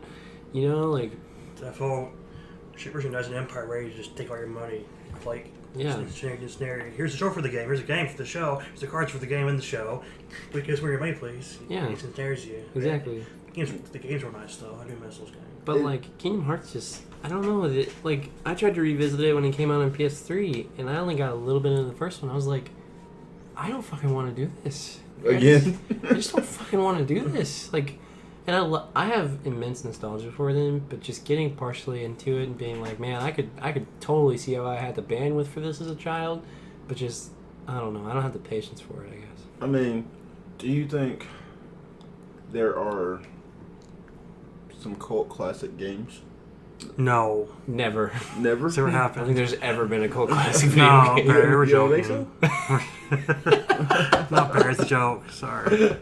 Okay. Well, like Mother 2 Yeah, is a cult definitely. classic. Earthbound with Heroes, I think cult classic games. Because pretty obscure. Link's Awakening, that's a cult classic. Is it? Oh yeah. You think the Metroid series is? I don't realize that. I figured Zelda was all general kind of. Well, Link's Awakening was just kind of more like. Well, I guess it would be for the series at least. Because you know, like Link to the Past was a big deal on the SNES. It was my first one too, so I think Zelda more made most people because you had like that big attachment yeah, to it. Like whereas people like me, one. I just totally missed that game. Yeah. Like growing up, I totally missed it. I'm playing it right now though. I guess I am kind of lightly playing Link's Awakening. It's not a very long game though. I have it on my 3DS, but anyway, so it's gonna be that game. It's not when you think of Zelda, you think Ocarina, Majora, yeah. You know, Wind Waker, Twilight Princess, that's what we're doing anyway. Skyward, Link Between Link's Worlds. the Past, that game's pretty great too. Like, but you know, I never played Link's Awakening, but anyway. That's not really. We've established. Yeah, we all love Zelda. Stalker, the one you mentioned earlier. Yeah, because I know all my friends who are more into PC gaming were like, "Hey, this is the game for PC. This is example for why this is a great platform and all that." They point to that game, so it's a big game on some people in the PC community for sure. I guess like so it's kind of it's not all a big developer or anything. It's kind of I think they're actually from Europe. There's like the Double Fine games like Psychonauts and Full Throttle and Grim Fandango. Like those games are all cult classics. Right. Like kind of more just like underground. Like, right. It's a niche game for sure. Like, but to the people who love those games, they're a very very big deal. So anyway, why did you ask that question? Well, because I think it was around the time I was finishing up Persona, and I thought about reviewing that. In which I did just like written form, and like I said, someone said, like, well, why don't you do a video like that? Well, it's kind of like a cult classic. Not a lot of people have played Persona. I'm like, really? I thought Persona is like a really big game. No, I don't think Persona would quantify as a cult classic at this point because they're still relatively new games. Like in terms of like when you talk about like Mother, that game came out in the 90s. Like, that game. Mother 3 is like 2006, but it's Mother 3. That game was in development. That's when it's like on the 64 attachment for a while. And then a DD thing, whatever it was called. Yeah, and it was on that originally. They ended up on the Game Boy. Yeah. The Game Boy Advance. But yeah, like Persona has been around for a long time. It came out of this series called Shin Megami Tensei, which is really Persona is a lot like the Shin Megami games. It's just that it kind of... I've never played a Shin Megami game, but I know some people who have, like... I played a bit of one of those games on the DS. I mean, any of your Was it 4? Shin Megami 4? I played that one too, actually. Okay. But I didn't find one either. I remember that's the one that was circulating on 3DS for a little while. But yeah, I recently made a friend. His name's Tyler Beatty. Right, yeah. And he really likes Shin Megami. And he's a big Persona guy, and he was talking to me about Shin Megami the other day. And I've had friends growing up who play Shin Megami games. Basically, like, Persona is Shin Megami, so, kind of Final Fantasy-esque gameplay, in terms of, like, turn-based and exploration and stuff. Whereas, like, Persona just adds this kind of high school social aspect where you have, the arcana and the relationships you have to build with everyone and stuff like that. Mm-hmm. So, but I'm just saying, like, Persona isn't of itself a spin-off of another video game series. So it's still, like, in terms, it's not like Mother 2 or like, Super Mario Brothers 2 or something like, Mm-hmm. It's not like one of those, or Doki Doki Panic. Do you guys know? I don't know what that is. Okay. Actually. Never mind. You're fine. Like, that's what it is. Like, I'll have to go back and check it out. Like, because, like I said, like, I don't know what everybody likes. Recommendations seem to be a hit for some reason. Not like, I mean, like, a really good game. Like, just, I don't know. It puts me in a different perspective why you would choose that game. Or, like, what made you guys get into it. And, like, when, like, this podcast is about looking for influences, like, I can't say anything because, like, Thomas, you haven't played it, but, like, there's a lot of influences in Persona. Like, you've seen it. Like, Twin Peaks is a big influence on Persona. Twin Peaks? Mm-hmm. I've never actually seen it. Well, I know. It's my favorite thing ever, I think. Twin Peaks? Okay. Oh, yeah. I mean, like, someone told me, like, you should watch it, and I was like, okay, let's look it up at Netflix. I'm like, why does it say from the 90s, though? That's because it's from the 90s. I didn't know. That's a pretty easy question to answer. I was like, is this what everybody's watching right now? No, it's probably the greatest thing ever. Like, Twin Peaks is a good influence, and like we said, like, Indiana Jones influence on Uncharted, but like I said, I was getting into that. Game of Thrones? Anybody watch it? I'm caught up. He's not. You're not caught up. Can't talk about I'll just talk about. I don't care about spoilers, really. What do you want to talk about? Them. You ready, fun? Are you ready for it? You ready for this ending of this show? I'm kind of losing interest almost altogether. I feel like all the plot threads that tied up at the end of the season were just kind of very predictable, and there was like no big moment for me. Like, and I feel like we were talking about Twin Peaks. Twin Peaks came back and did an 18-part series, and I have been enthralled with it. Like, it's all I think about. I've been doing paintings that are kind of themed around it and stuff, like, or at least inspired by it. And I'm really fucking into Twin Peaks. There's nothing wrong with that. It's all I've been thinking about. So I made the mistake of watching the Game of Thrones finale, and then watching Twin Peaks: The Return Part 16, which I think is one of the single greatest episodes of television I've ever seen in my life.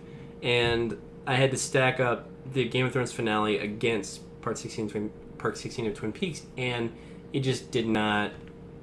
Twin Peaks was on another level. Oh, that's fun. So, but yeah, I don't know. I find everything that's happening very typical. I explained it to my friend, and I think what Game of Thrones is doing right now, it's like the Two Towers, basically. Like, we're going through the Two Towers, and we're trying to get to Return of the King. They're setting everything up for the big grand finale, and I just hope they follow through. And what's funny is that we actually talked about that the first time, like we talked about Wheel of Time, which is more, of course. I think I actually read that out of order because, like, I was like, The Dragon Reborn. Okay, what's the next one? I was like, fuck, that's the third one, not the second one. The Dragon Reborn? Yeah. No, it's the second one. I looked it up. It said this third. I'm like, huh? No, it's the second one. I promise.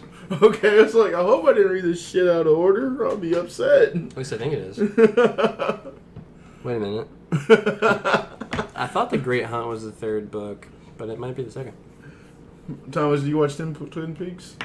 No, all I've seen David Lynch at some Mulholland Drive like 6 years ago. I better remember it.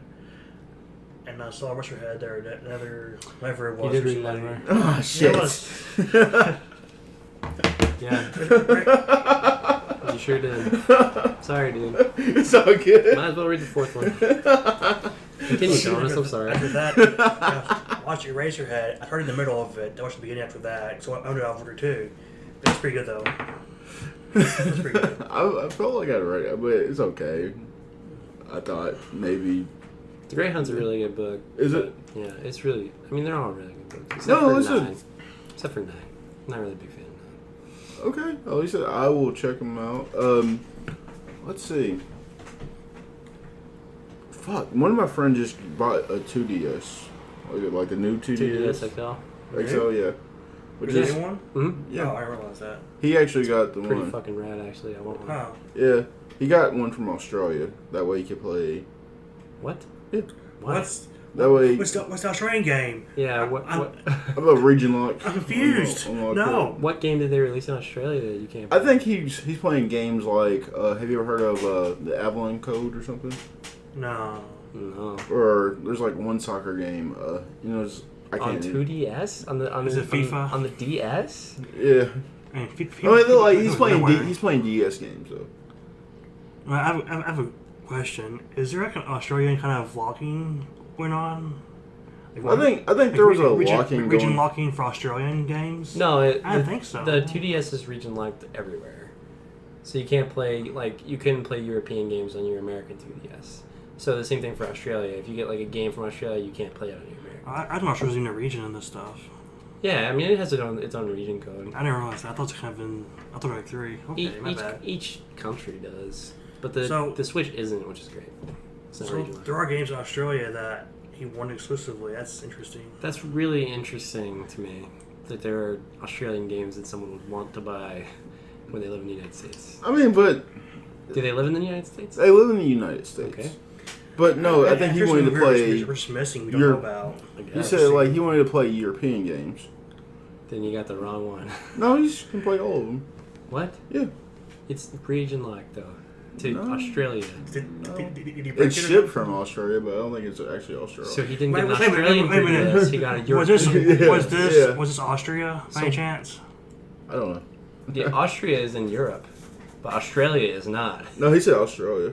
So he got an Australian region locked 2DS. It's shipped from there, but I don't think It's from that region. Harry, you see, you need to investigate this shit. Case closed. You gotta close this case and find out if it's Australia or Austria. Dude, I'm if he got an intrigued Australian now. 3DS, or a 3DS from Australia, then it is region locked from Australia. Are you sure? I'm fucking so positive. If you buy a 3DS in America, it's region locked to America. You can't play European games on an American 3DS. But he's playing European games on it.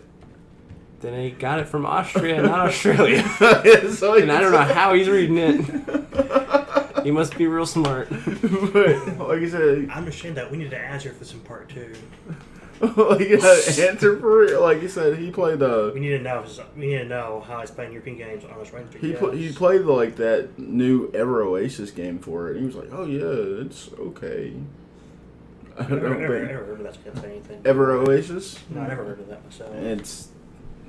It's like a newer game. I'll tell you what anime that I'm into right now. What's that? Let's hear it. Yokai Watch. Give me a fucking break.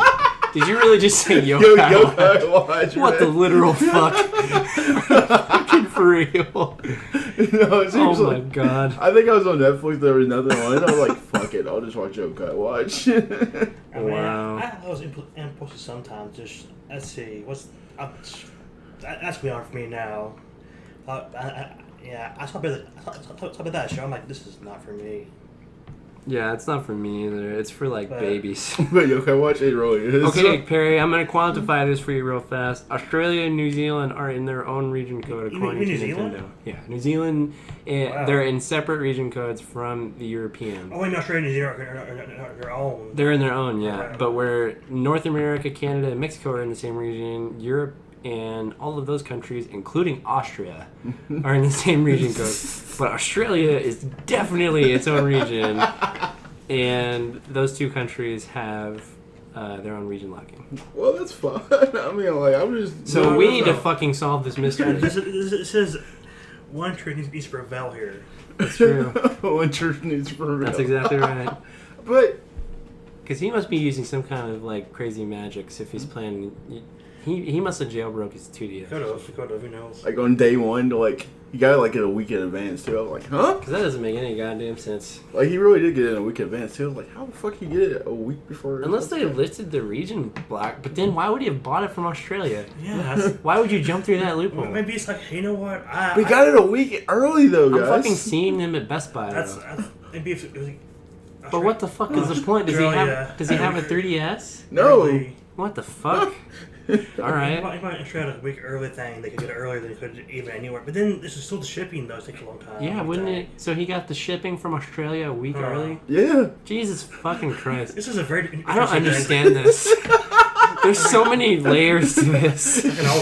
Shout out to Recency Bias Radio for getting that 2DS earlier. Like, what in the fuck? Like he sent me a video of like, look, I got something in the mail, bro. I got something in the mail. Happy birthday. It's an Australian 3DS. And I gotta buy all my games from Australia. No, he's enjoying it. Like, he said like games like kind of like Fire Emblem. Have you played that? Which one? Fire Emblem? Yeah. I've played the newest one or whatever. Or any of them. I put the shit all the GBA ones. They're fantastic. I've played a little bit. I've played all of Awakening. Beat that game. Played a little bit of Path to Radiance. Got like 6 chapters in. And then I bought the newest, not the newest one. The Fates or is the new one? Fates. I got Birthright and Conquest, and I started them, but I shelved them for Dragon Quest. So I'm gonna go back to it at some point. I really like what I've played of it. Me and Thomas have different perspectives because I'm just getting into Fire Emblem, but he's been in it for a long time. So while I'm really enjoying these new games, I think he kind of has a different perspective. Because like I've never played them, so would you recommend it to a newer player? Yeah, I think so. I mean, everybody I know loves. Me and our friend Austin, me and him are the only people I know who are starters about the newer games. Everybody else seems to like them and get lots. Because it's just us, maybe. I mean, it's because we played the GBA ones in the past. We have that in our minds, expectations, you know. It seems like the kind of series that people could have multiple interpretations of because it's been around for such a long time. I mean, the answer is yes. They're different to anybody. Even the newer ones. I mean, I'd say I recommend the GBA ones, but I'm not sure you can get them really as easily.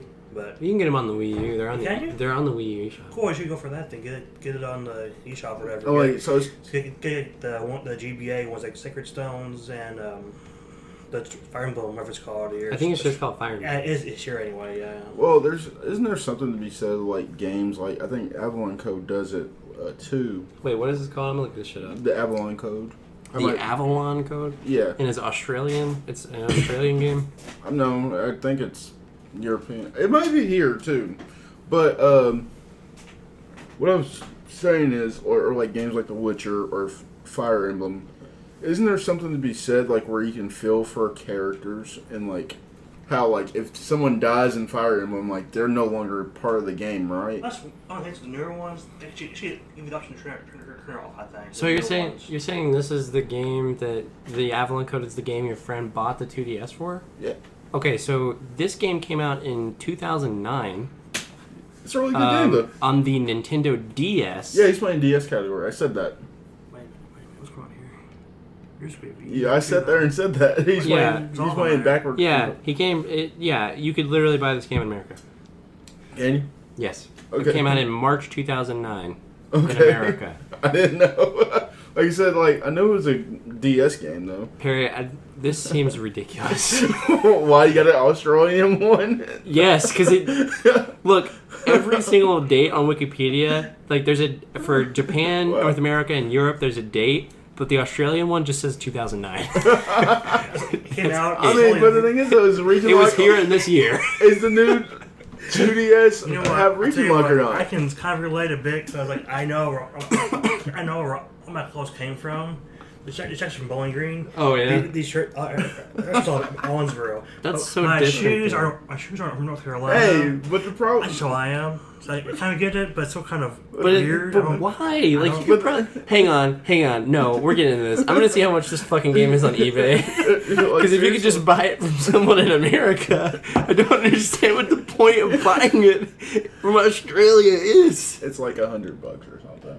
75 the last time I checked. But my point is, What in the fuck? as Alex Bullshit. It's $29.99 with free shipping on eBay. It's on eBay though. So what? You're going to Amazon though. But it's in our region. It's not region locked. This is the only game he can play. No, it's not.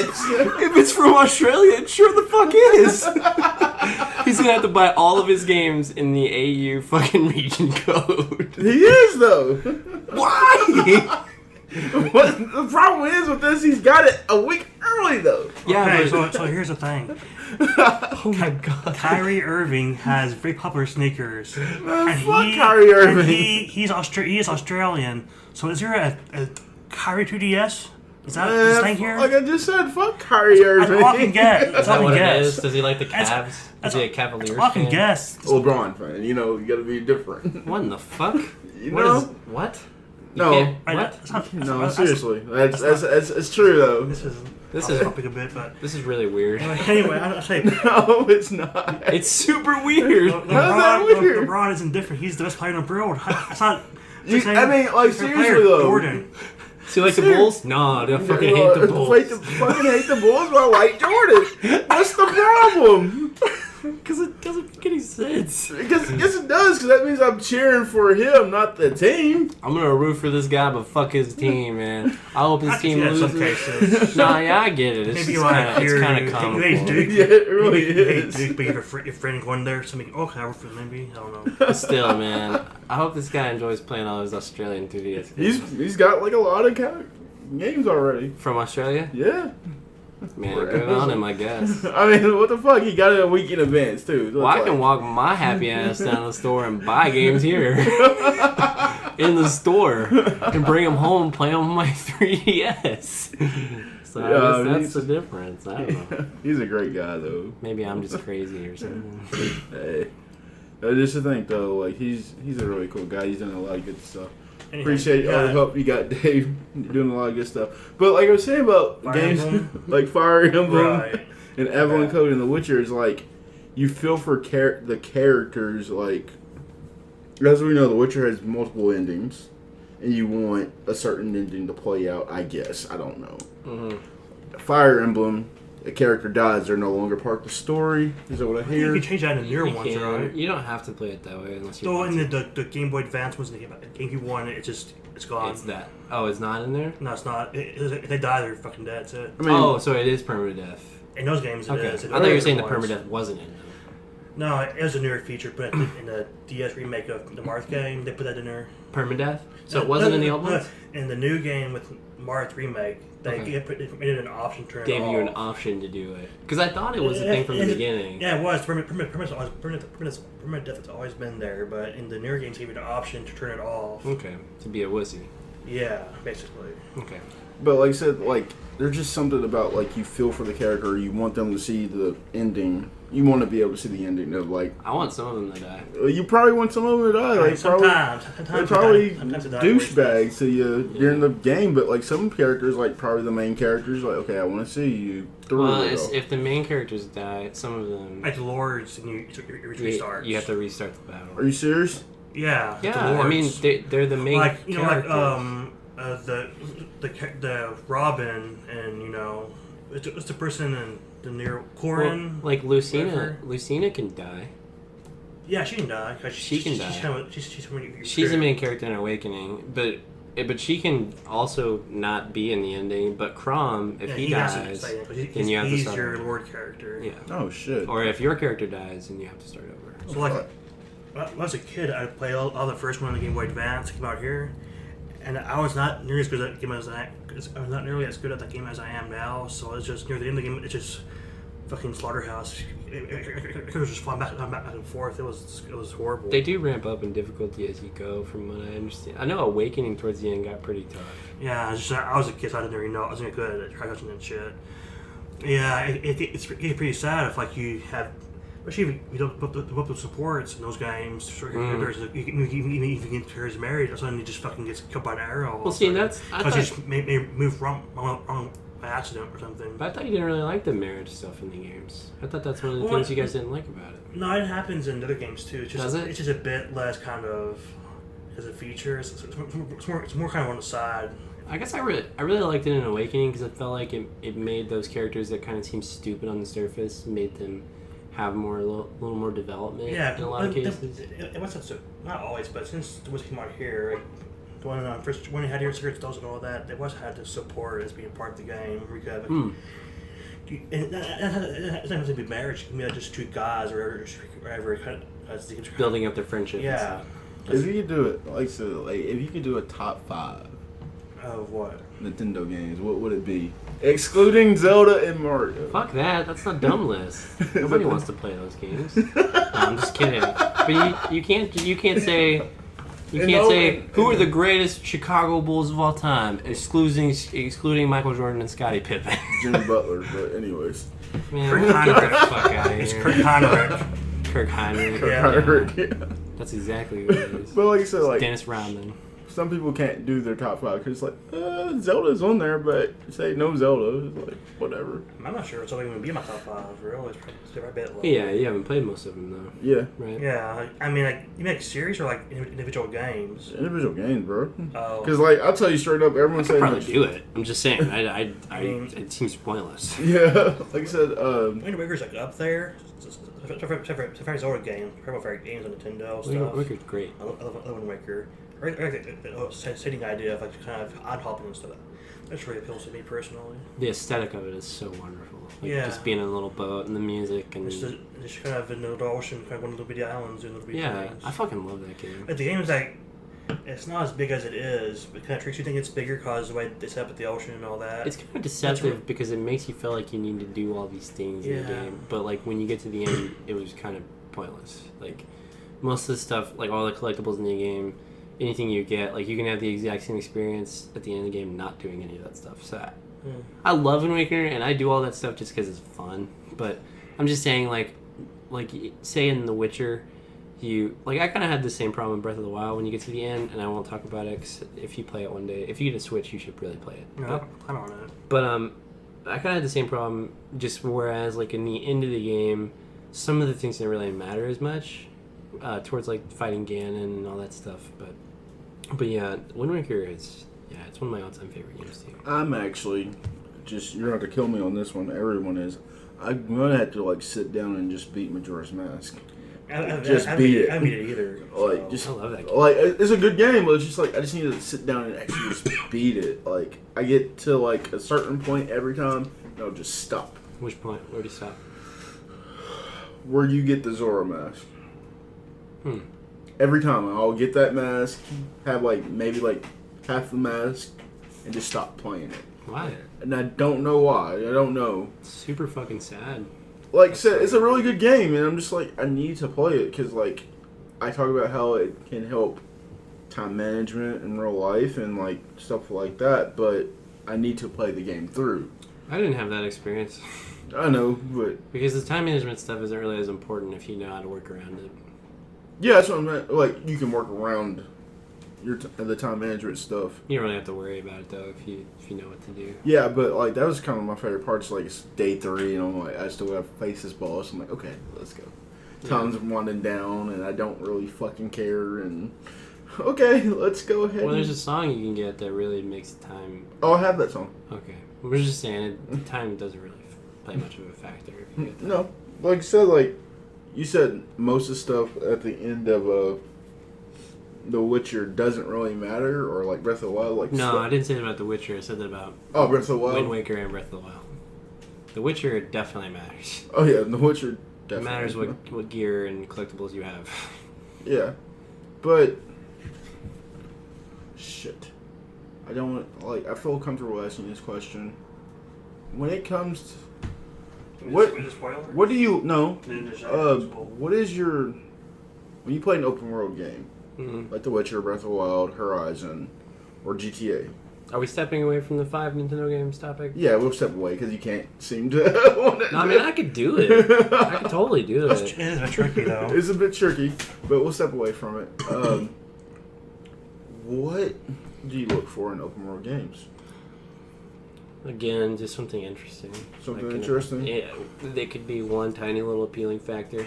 Just like The Witcher, the big appealing factor was the size and scope of the game and how the tiniest little things can affect the overarching story.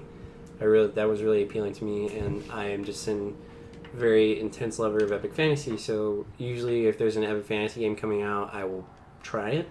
Like, I haven't ever played a Dragon Age game, but I bought Dragon Age Inquisition and played a little bit of that, and I don't like it nearly as much as other games I've played in that genre, but fantasy's usually the open world archetype of video game that I usually kind of drift towards. So. Bro, like I said, like The Witcher 3 is like a step out for me. What about you? Wait, you play a lot of open world games? Like, you could say Nier's an open world game. Is it? Can you? Nier Automata, yeah, you can. I mean, for a play of it, doesn't seem No, it doesn't seem that open. But maybe. Well, you play like the demo. I've only part, played right? a demo, but it just seemed like a very linear game. It does expand, but it seems a bit linear. It's a bit open. I'm not sure exactly. It's easier for me to say would be like what I don't like, which would be Xenoblade Chronicles X on the Wii U, because it's all things about all the parts of an open world game that are why you shouldn't do it, which is. So, all this wilderness kind of area in the game, there's like a snowy area, a desert area, like a jungle, forest, whatever. But there's one town, just one town, that's it. And that's where all your hub stuff you do is all the quests you get, everybody you talk to, all that shit. It's only one settlement, the whole thing, and it's like, you switch there more settlements because that gives a reason to go somewhere, to go to a place, get quests from them, do whatever, meet new characters. So then it's just like, if you're in Alaska and you go out to the wilderness, or there's more wilderness here, cool. Yeah. There it is. It's wilderness. I mean, that's weird because, like, I'm literally playing, I've said it a couple times, I'm playing Dragon Quest VIII. There are so many towns in that game. It's almost surprising the scope of that game on the PlayStation 2. Like, because there are so many different areas you go to and characters and stuff. And, like, Dragon Quest has always been kind of like, it's like a trendsetter almost, but I just find it really surprising that on the hardware they have available, they did so much with it. No, also like Xenoblade, it's just that it's a big world and it's a huge world, but it just kind of feels like bland and empty in a way. I mean, it's really beautiful and stuff the way it all is. It's not like the same environment, but just they knew to do each spot. I'm just him doing each spot. Well, doesn't that game pretty much kind of like start over though when you get the mix? So like it feels like a different game. You know, I bet it does. I didn't get that far because apparently it takes a while to get to that point. Hours. I heard 40 hours. 40 is what it is. Yeah, there's something like that too. Like, I don't right here go 40 hours and pace, man. It's just not fun at all. And then get to the fun part, right? It gets to the halfway through the game. That's a huge sell. Like, they better be the best damn game ever for me to put 40 hours in just for it to get good. Yeah. Just to get good. Yeah, I can't even with that. But, like, we were talking about aesthetics. You still have Neo, right? What? Neo? No, I don't have it right now. Oh, you don't have it? No. Need some extra cash, so I traded it. Oh, fine. Gonna get back, though. Good. Good, yeah. I mean, like, good for you. That's cool. But I saw you play. I was seeing you play Bloodborne on the other day. I was like, oh yeah, like I'm pretty sure Alex beat that game. I've beaten it, yeah. But my buddy John and I were playing through it. What? I mean, I guess you could say like Neo's a samurai, but like, what would make someone play that and not Dark Souls when it's pretty much on a hard difficulty? Is it because I'm way more interested in Bloodborne than I am Dark Souls, just because I like the aesthetic way more, and I like H.P. Lovecraft, and that's kind of what they based a lot of the game around in Bloodborne.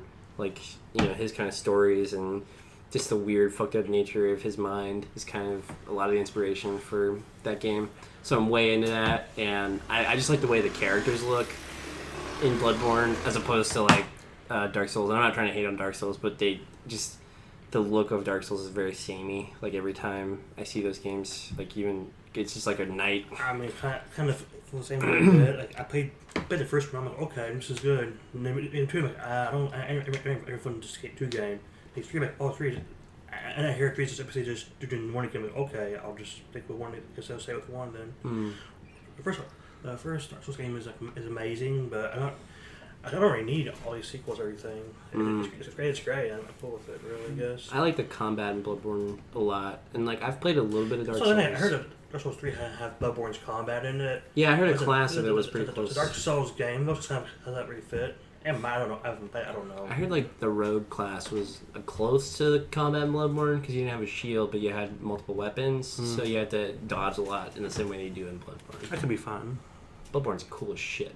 No, I played some of it too, and I think when I saw you play it, heard that you played it, I was like, oh shit, Alex played this shit too. Okay. I sold it. Well, my girlfriend sold it on accident, and like she didn't know it was one of those games I didn't want her to touch. But we were trying to get some extra cash for some stuff we had going on, and she accidentally took it, and I came home and I was like, no.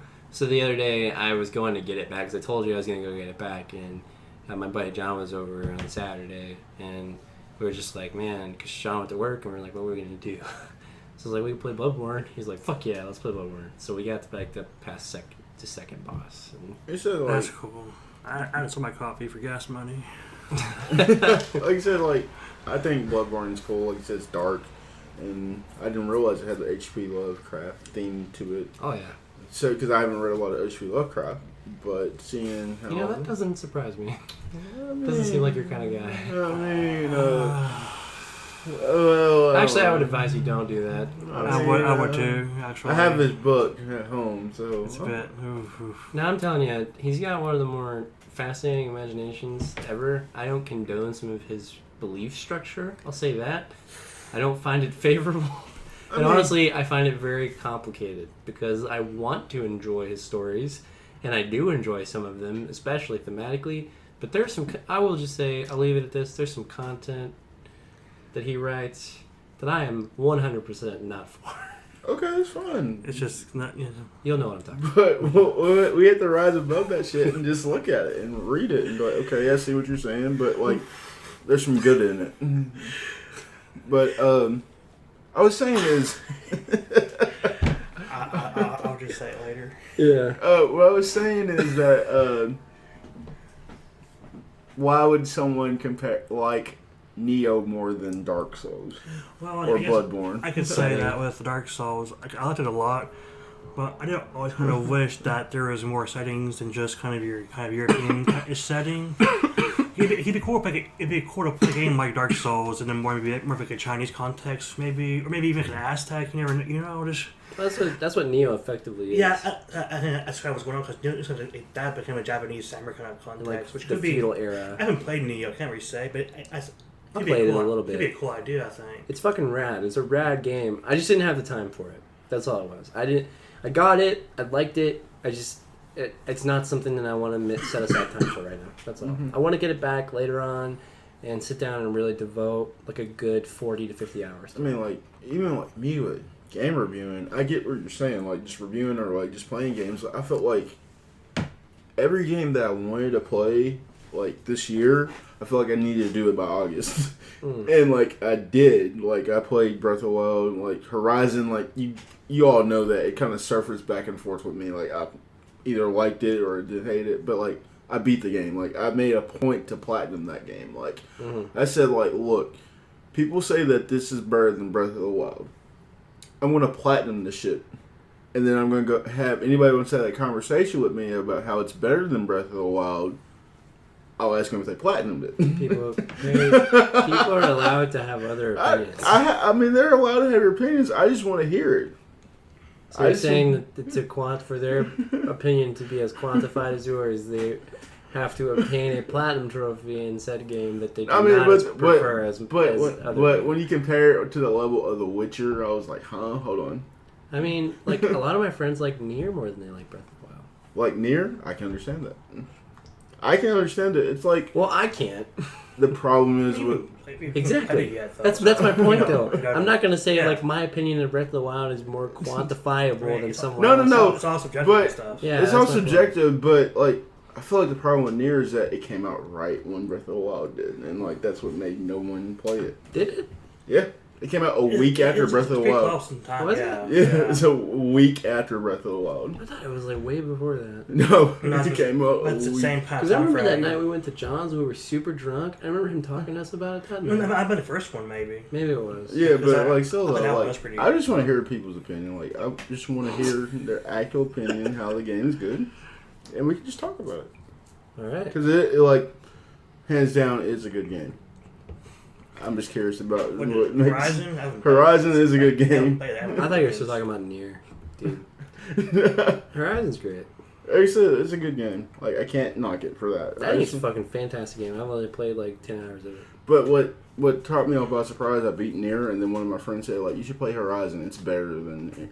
I was like, That's already the same kind of area. That's his thing, though. Yeah, I was like, That's how he feels. Is that really? I was like, huh? I haven't played Horizon. And said, I'm over here looking for... That's like saying, hey, Tom Brady, we know about LeBron is Like, wait a minute, these are sports, though. Because my whole thing is looking for the influences in video games, and, like, there's a lot of good influences in both games, and I can see where they're similar, but, like, they're different games. Like, you gotta respect them for what they are. Is there any kind of sci-fi? Which one? Horizon. Mm-hmm. Yeah, it's It's a definitely... post-apocalypse game. So Yeah. so both post-apocalyptic, I guess. In very different ways. Yeah, apparently. so But they're really good games. Like, Horizon more like an open world kind of game. It's definitely Monster an open Hunter world game. ish or something like that. Sort of in a way. It's kind of like Tomb Raider, but yeah, Nier- there is that monster. I haven't thing. got far near, but I know it's much more story focused than like gameplay focused. you think you'll play Monster Hunter when it comes out? No, You don't think so? no, that's not me, dude. Really? Yeah, that's not me. I'm not gonna play it. Not worth it. No, it's not. It's not that it's not worth it. It's just that I'm not interested in it. I know that a lot of people are, and I want them to be, but I'm just not. So that's how I feel about it. We're like, yeah, go kill monsters. No, some of my friends, it's pretty fun to play together because it's a co-op thing. I Yeah. guess, but by yourself, I'm not sure there's really much point. Maybe. I just don't really want to play. I've never wanted to play a 3DS game with a bunch of people, like a team of 5 to 6 people.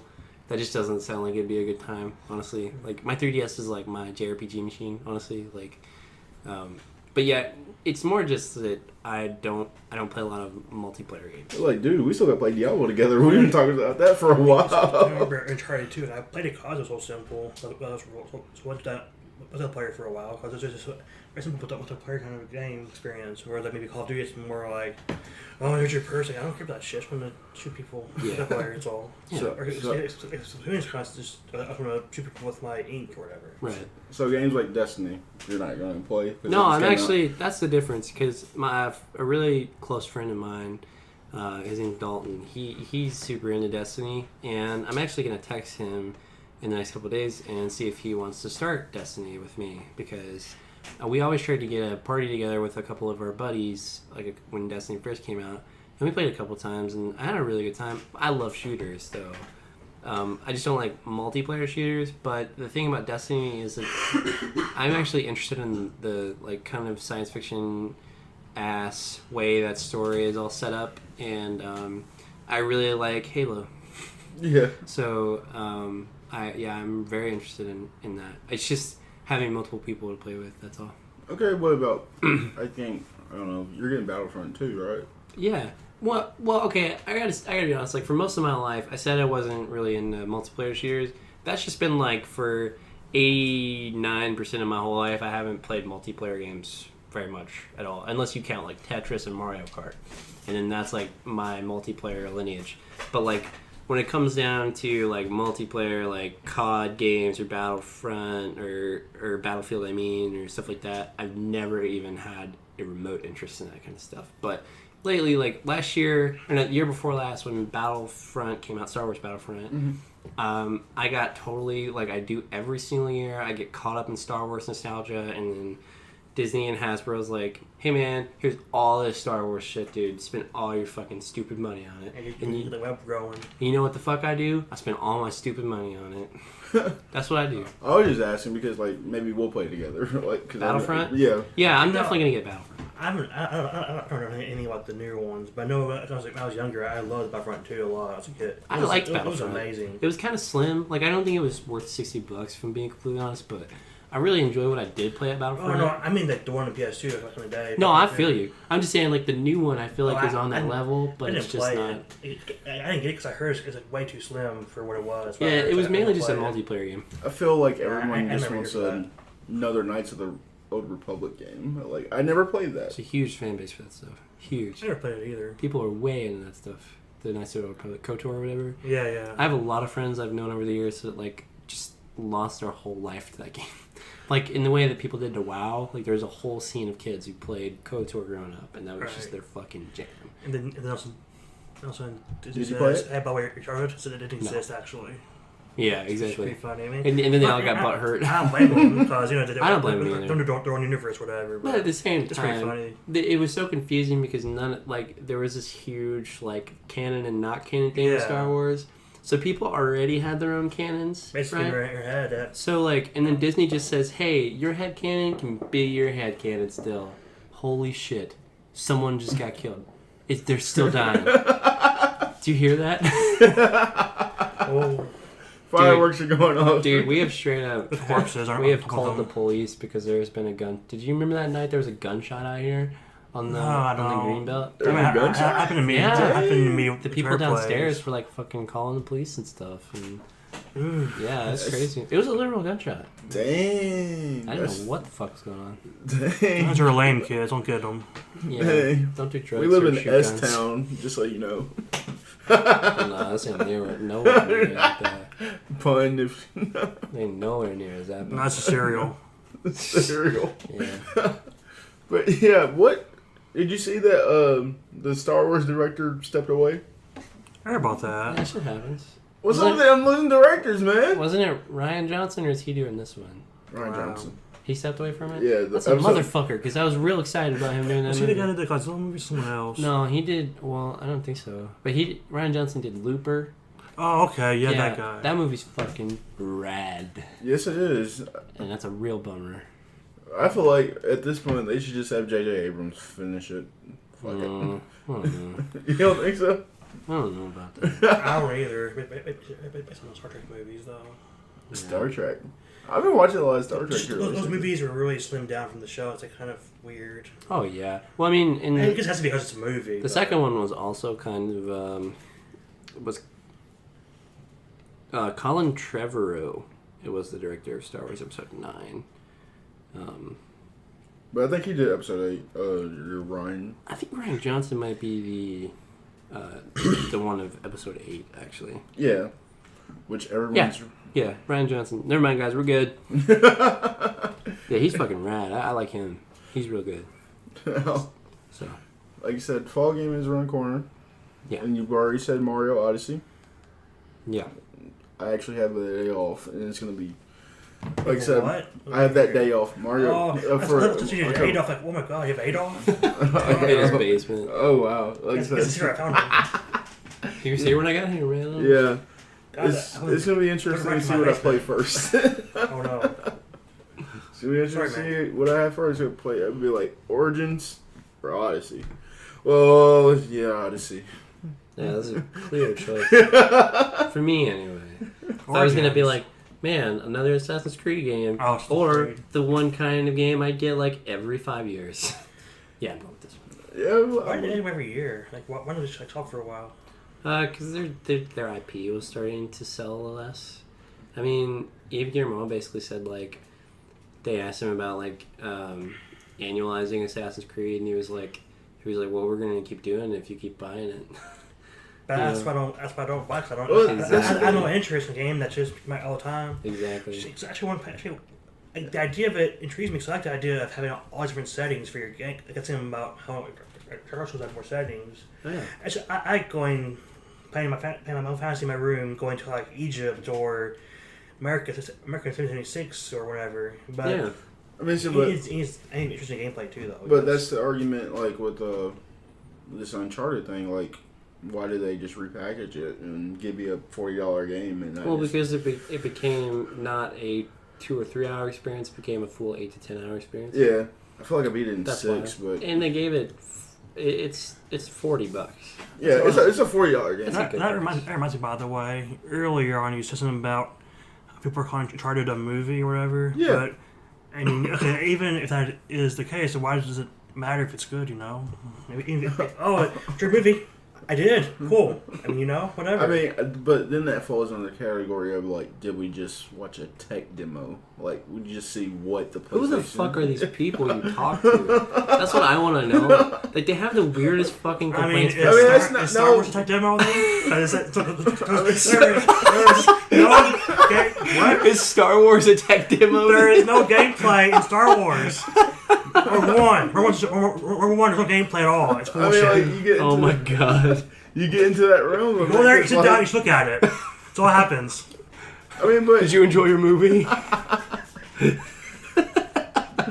mean, I guess... Oh my god, it's fucking silly. I guess because you come from an open world game to be able to do where the fuck you want to something like Uncharted where it's like super that's the thing, Uncharted isn't supposed to be... It's not supposed to be that. It's I get that. It's a different thing. Man, Mario 3 is not an open world game. I'm sick of this shit. There's just quote from like Roger Ebert a long ago saying that he wouldn't judge Hellboy by Henry's Assistant Kane, called it Hellboy, Assistant Kane. It's a completely different thing. Yeah, so Yeah. So, yeah. That's exactly right. Like I said, like I enjoy Uncharted regardless. Like I can see their argument, like where it's nothing but a movie, but I enjoy fucking playing the game. How is that an argument though? Huh? How is that how is a game being cinematic a bad thing? Like they're taking. Maybe it's being cinematic in a bad way, but it's being cinematic in a good way. But it's fucking Uncharted though. Like Naughty Dog doesn't do that. Like that's fucking silly. That's just silly, man. I don't know. It just seems. You know what it seems like to me? An argument for the sake of having an argument with literally nothing to say. Like I feel like just saying that is not making a point. It's not saying anything valid. It's just being like, how'd you like your movie? Oh, you mean playing a game that's an experience that's as good as watching a movie? I'll tell you what, it was a grand old fucking time. That's what it was. You know? It just, I don't know. I don't mean to be so defensive. I just feel like that people want to start bullshit arguments for bullshit. Because it's like, it's just not very... I mean, like, it's just weird. I feel like you have to play the game to love it and experience it. Well, yeah, of course you do. Because, like, I didn't know anything about Uncharted until recently. Like, I'm saying, like, PS3, Uncharted 2, everything's out. And then, like, when the Nathan Drake collection came out, I was able to play all 3 at once. Because, like, I got to the train part in Uncharted 2, and then was never able to play it again. So I had to venture back through all of that shit again. So I appreciate it more than also you get the blue people. It's like, fuck. So Uncharted 2 is probably still my favorite, though. Like I said, like, it's cool because, like, he's one of my Nathan Drake is one of my favorite icons in PlayStation history. I know there's more, but who's better than Nathan Drake? Crash Bandicoot, Kratos, Crash Bandicoot. Everyone loves Crash. Who was in that game? What game? Remember the Smash kind of thing they did for a while? Oh, Little Big Planet. Oh yeah, Little Big Planet was in that game. We could. Parappa the Rapper. There you go. He's a winner. I mean, but who? I mean, Tomb Raider. You could say is another icon. I mean, Lara Croft. Xbox now, right? Well, they had the time exclusivity for the newest one. Well, it happened for the PS4. It definitely started out on the PlayStation 1, Tomb Raider, but they're more of a multi-platform franchise now. Yeah. They don't really have an identity. I never really thought of Sony as being like Nintendo have their own kind of first-party games. Well, I think Sony totally does have that now. Like their first-party lineup is fucking vicious. It's just that we need these games to actually come out. But the PlayStation 4 has a pretty fucking solid first-party lineup right now between like Horizon, The Last of Us, Uncharted, Bloodborne, Neo, Persona 5. Yeah, there's lots of Shadow Wars. Demon Souls. That's my guy. Would be the Demon Souls. Monster Hunter. You can even say that. Well, Monster Hunter is largely a Nintendo franchise. I had that on 3DS. Well, Capcom, no. I get what you're saying. Well, it's the Nintendo franchise mostly. It's just like Pokemon and Nintendo's relationship, or it has been for a long time because it used to be on the PlayStation and the PSP, and then it's just been on the 3DS for years and years and years, and now they're bringing one to PS4 or whatever. But I'm just saying, the Capcom's relationship with Monster Hunter has been a lot like the Pokemon companies or Game Freak's relationship with Nintendo, where it's like, oh, we're gonna make the game and you put it on your platform. You know what I mean? But now it's like they're getting in bed with Sony again, which is, good for both of them. I mean, Death Stranding coming out. Days Gone. I got that game fucking confused with Death Stranding when like someone asked me like, what am I excited for? I was like, man, I could give a flying fuck about Days Gone. Really? I don't have a clue what's talking about. It's this zombie game that's coming out. I don't care. It has a fucking bananas physics engine because there are like tons of zombies on the screen at the same time, and it's running perfectly. And they played a tech demo at E3 the past 2 years, and it was literally running like incredibly well. And I mean, they could be hoodwinking all of us, right? They could have the fucking wool pulled over eyes. They could totally be running it on a PC or something, but the dude had the fucking PS4 right there on the stage. It's happened a lot with those games. It used to. It used to, but then people fucking started really questioning their integrity about that kind of stuff. Okay. So, but I think this past year it was supposed to be running on a PlayStation 4 Pro or whatever, and it seemed like it was happening in real time. Anyway, I'm just saying, if the game comes out and it really runs that way, and it wasn't just them pulling wool over eyes, then it's pretty fucking impressive, but I still don't know if I care. That's all. You just gotta wait. Well, I just don't like zombies. So, that's all. Played the last of them, but you can say that's more of a story game than the actual zombies in the game. No, it's that the Last of Us, the reason for the zombies existing has a basis in reality, and even though it has fantastical elements like the clickers and the giant ones that bush open and stuff, there's an actual real basis for these creatures existing in reality. Yeah. Whereas like with fucking zombie game X and Y, fucking it's just like a contagion, and when you die you become a goddamn zombie, and it just really gets on my nerves. I'm gonna ask you to hold it down. We're gonna pee. Oh, okay. Oh, we're supposed to talk. So Perry's peeing right now. Going to the restroom. Hope you enjoy his nice solid piss. I hope he does too. Like the Spawn Eternal loading screen. I hope it's not like that. I hope it's not like that. I hope it's not hard. That'd be real unpleasant for all of us here. Thomas, do you like zombies? I don't really care. That's exactly pretty much how I feel. I mean, it's just, if you're there, there's zombies in Fire Emblem Sacred Stone. They're in that game, but it's like, okay. I guess they're kind of in Awakening too. Yeah, they are. You're right. Like those kind of like purple guys. Yeah. Like guy summons or whatever. But yeah, it's like, okay, fight these enemies is cool. But they're just kind of like an annoying plot device. You know what I mean? Like I just feel like it's really tired at this point. It's in every fucking form of media. It's nothing I've ever really thought about. Really, I don't really think anything about or not. Like if you're there, I don't really watch it solely like, oh, this is a zombie thing. I don't really care about that stuff. Really. I guess I want something to kind of obey its own laws of reality, and a lot of the times zombie shows don't do that, and I know that that's kind of the charm of them, but sometimes it just gets to me. What? Oh, talking about zombies. Oh, zombies? Yeah. I don't think I play a lot of zombie games. I need to open my mind, that's all it is. That's all I'm aware of my own, little clicks and stuff. Oh, so you just gotta open up to the plate. Zombies are pretty closed minds. They can't think they're just zombies. That's true. I'm letting them get to me. You are a zombie. I'm being infected. I'm infected. I always ask you guys what recommend me for to play. I think I should recommend you guys to play some games sometime. Okay, let's hear it. What should I play? You probably The Last Guardian. I'm not gonna play that game. Why not? I just don't want to. No, you just don't want to. No. Recommend something else. Well, you played everything else I've actually recommended. Dragon Quest, I think I've actually recommended that to you. I started playing the game before I met you, but... Did you really? Yeah, I started playing like 2 years ago. That's when I met you. 2.5 years ago. It was like summer. Yeah. It's been a while. Okay. But like I said, I definitely started playing Dragon Quest before you and I ever talked about Dragon Quest. That's cool, though. I'm just glad. But you said, I just have to go back in my catalog, and because I know you probably played Devil May Cry. Yep. But the first one. Resident Evil. Shit, it's been like 12 years now since I played that first one game. I don't really like a lot of Resident Evil games. You ever played 4? I love 4. That's what everybody 4 is said. fantastic. Everybody said that 4 is a good one. 4 is great, but everything else I just don't really care for.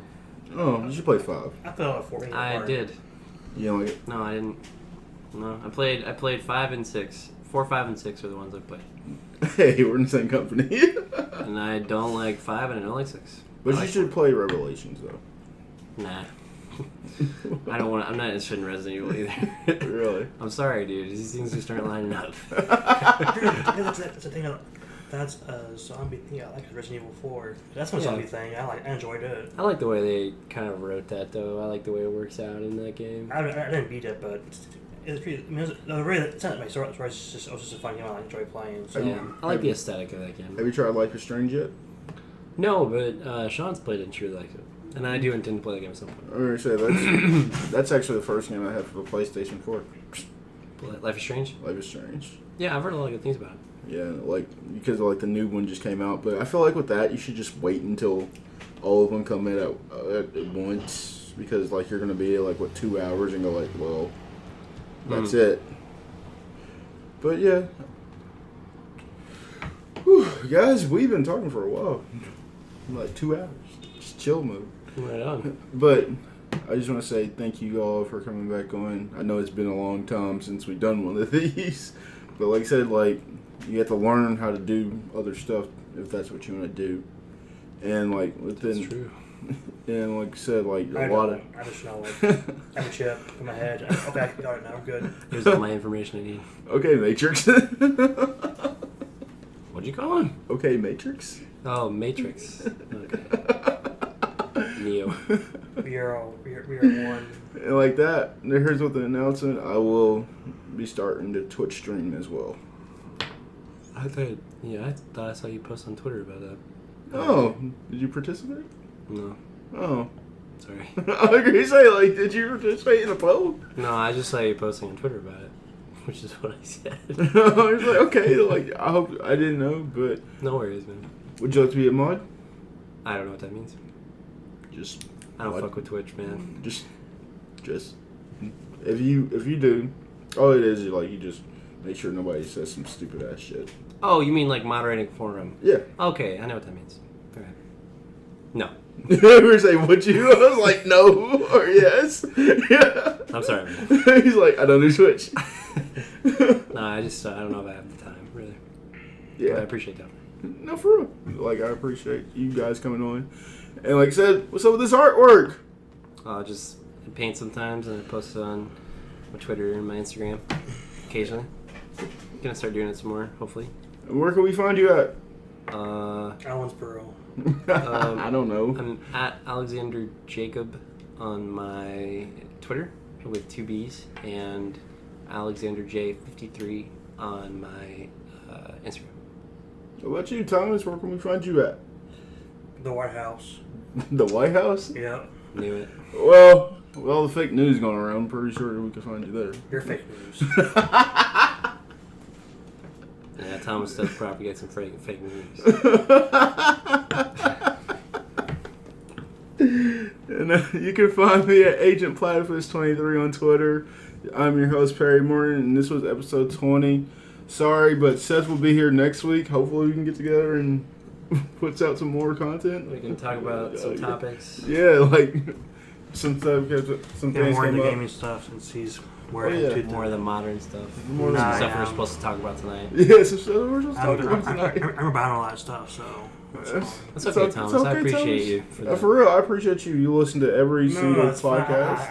I'm just saying that Sastek would be more modern, so we have more to say about stuff than I would, is all I'm saying. Oh, yeah, like I said, you listen to every episode. Alex has been on the first episode. It's amazing to have you guys on. And just allow me to continue to do this, because if it wasn't for you guys, it wouldn't be able to happen. And with that, this episode will be the first to go up on YouTube, which will go up tonight. You guys cool with that? I mean, no. Shit. I mean, some people aren't cool with it. Was there a cam here? I'm confused. No cam. Oh, okay. Just audio. All right. We're not at that level He's yet. Just been filming you. I jerking off by the way, guys. I'm jerking off here, so... Whole time. The whole time, just smacking it around like I owe some money. There's camera on my microphone, so you know. Yep. That's right. Take that. Can't buy that in Australia. Yeah. Or maybe you can. I don't know. I've never been there. I know she's far and wide. You can find us on YouTube, iTunes, and any of your podcast directories. And I'm back, bitches, so I hope you enjoy it. We're in for a ride. Yeah. Peace. Come on, I'll turn.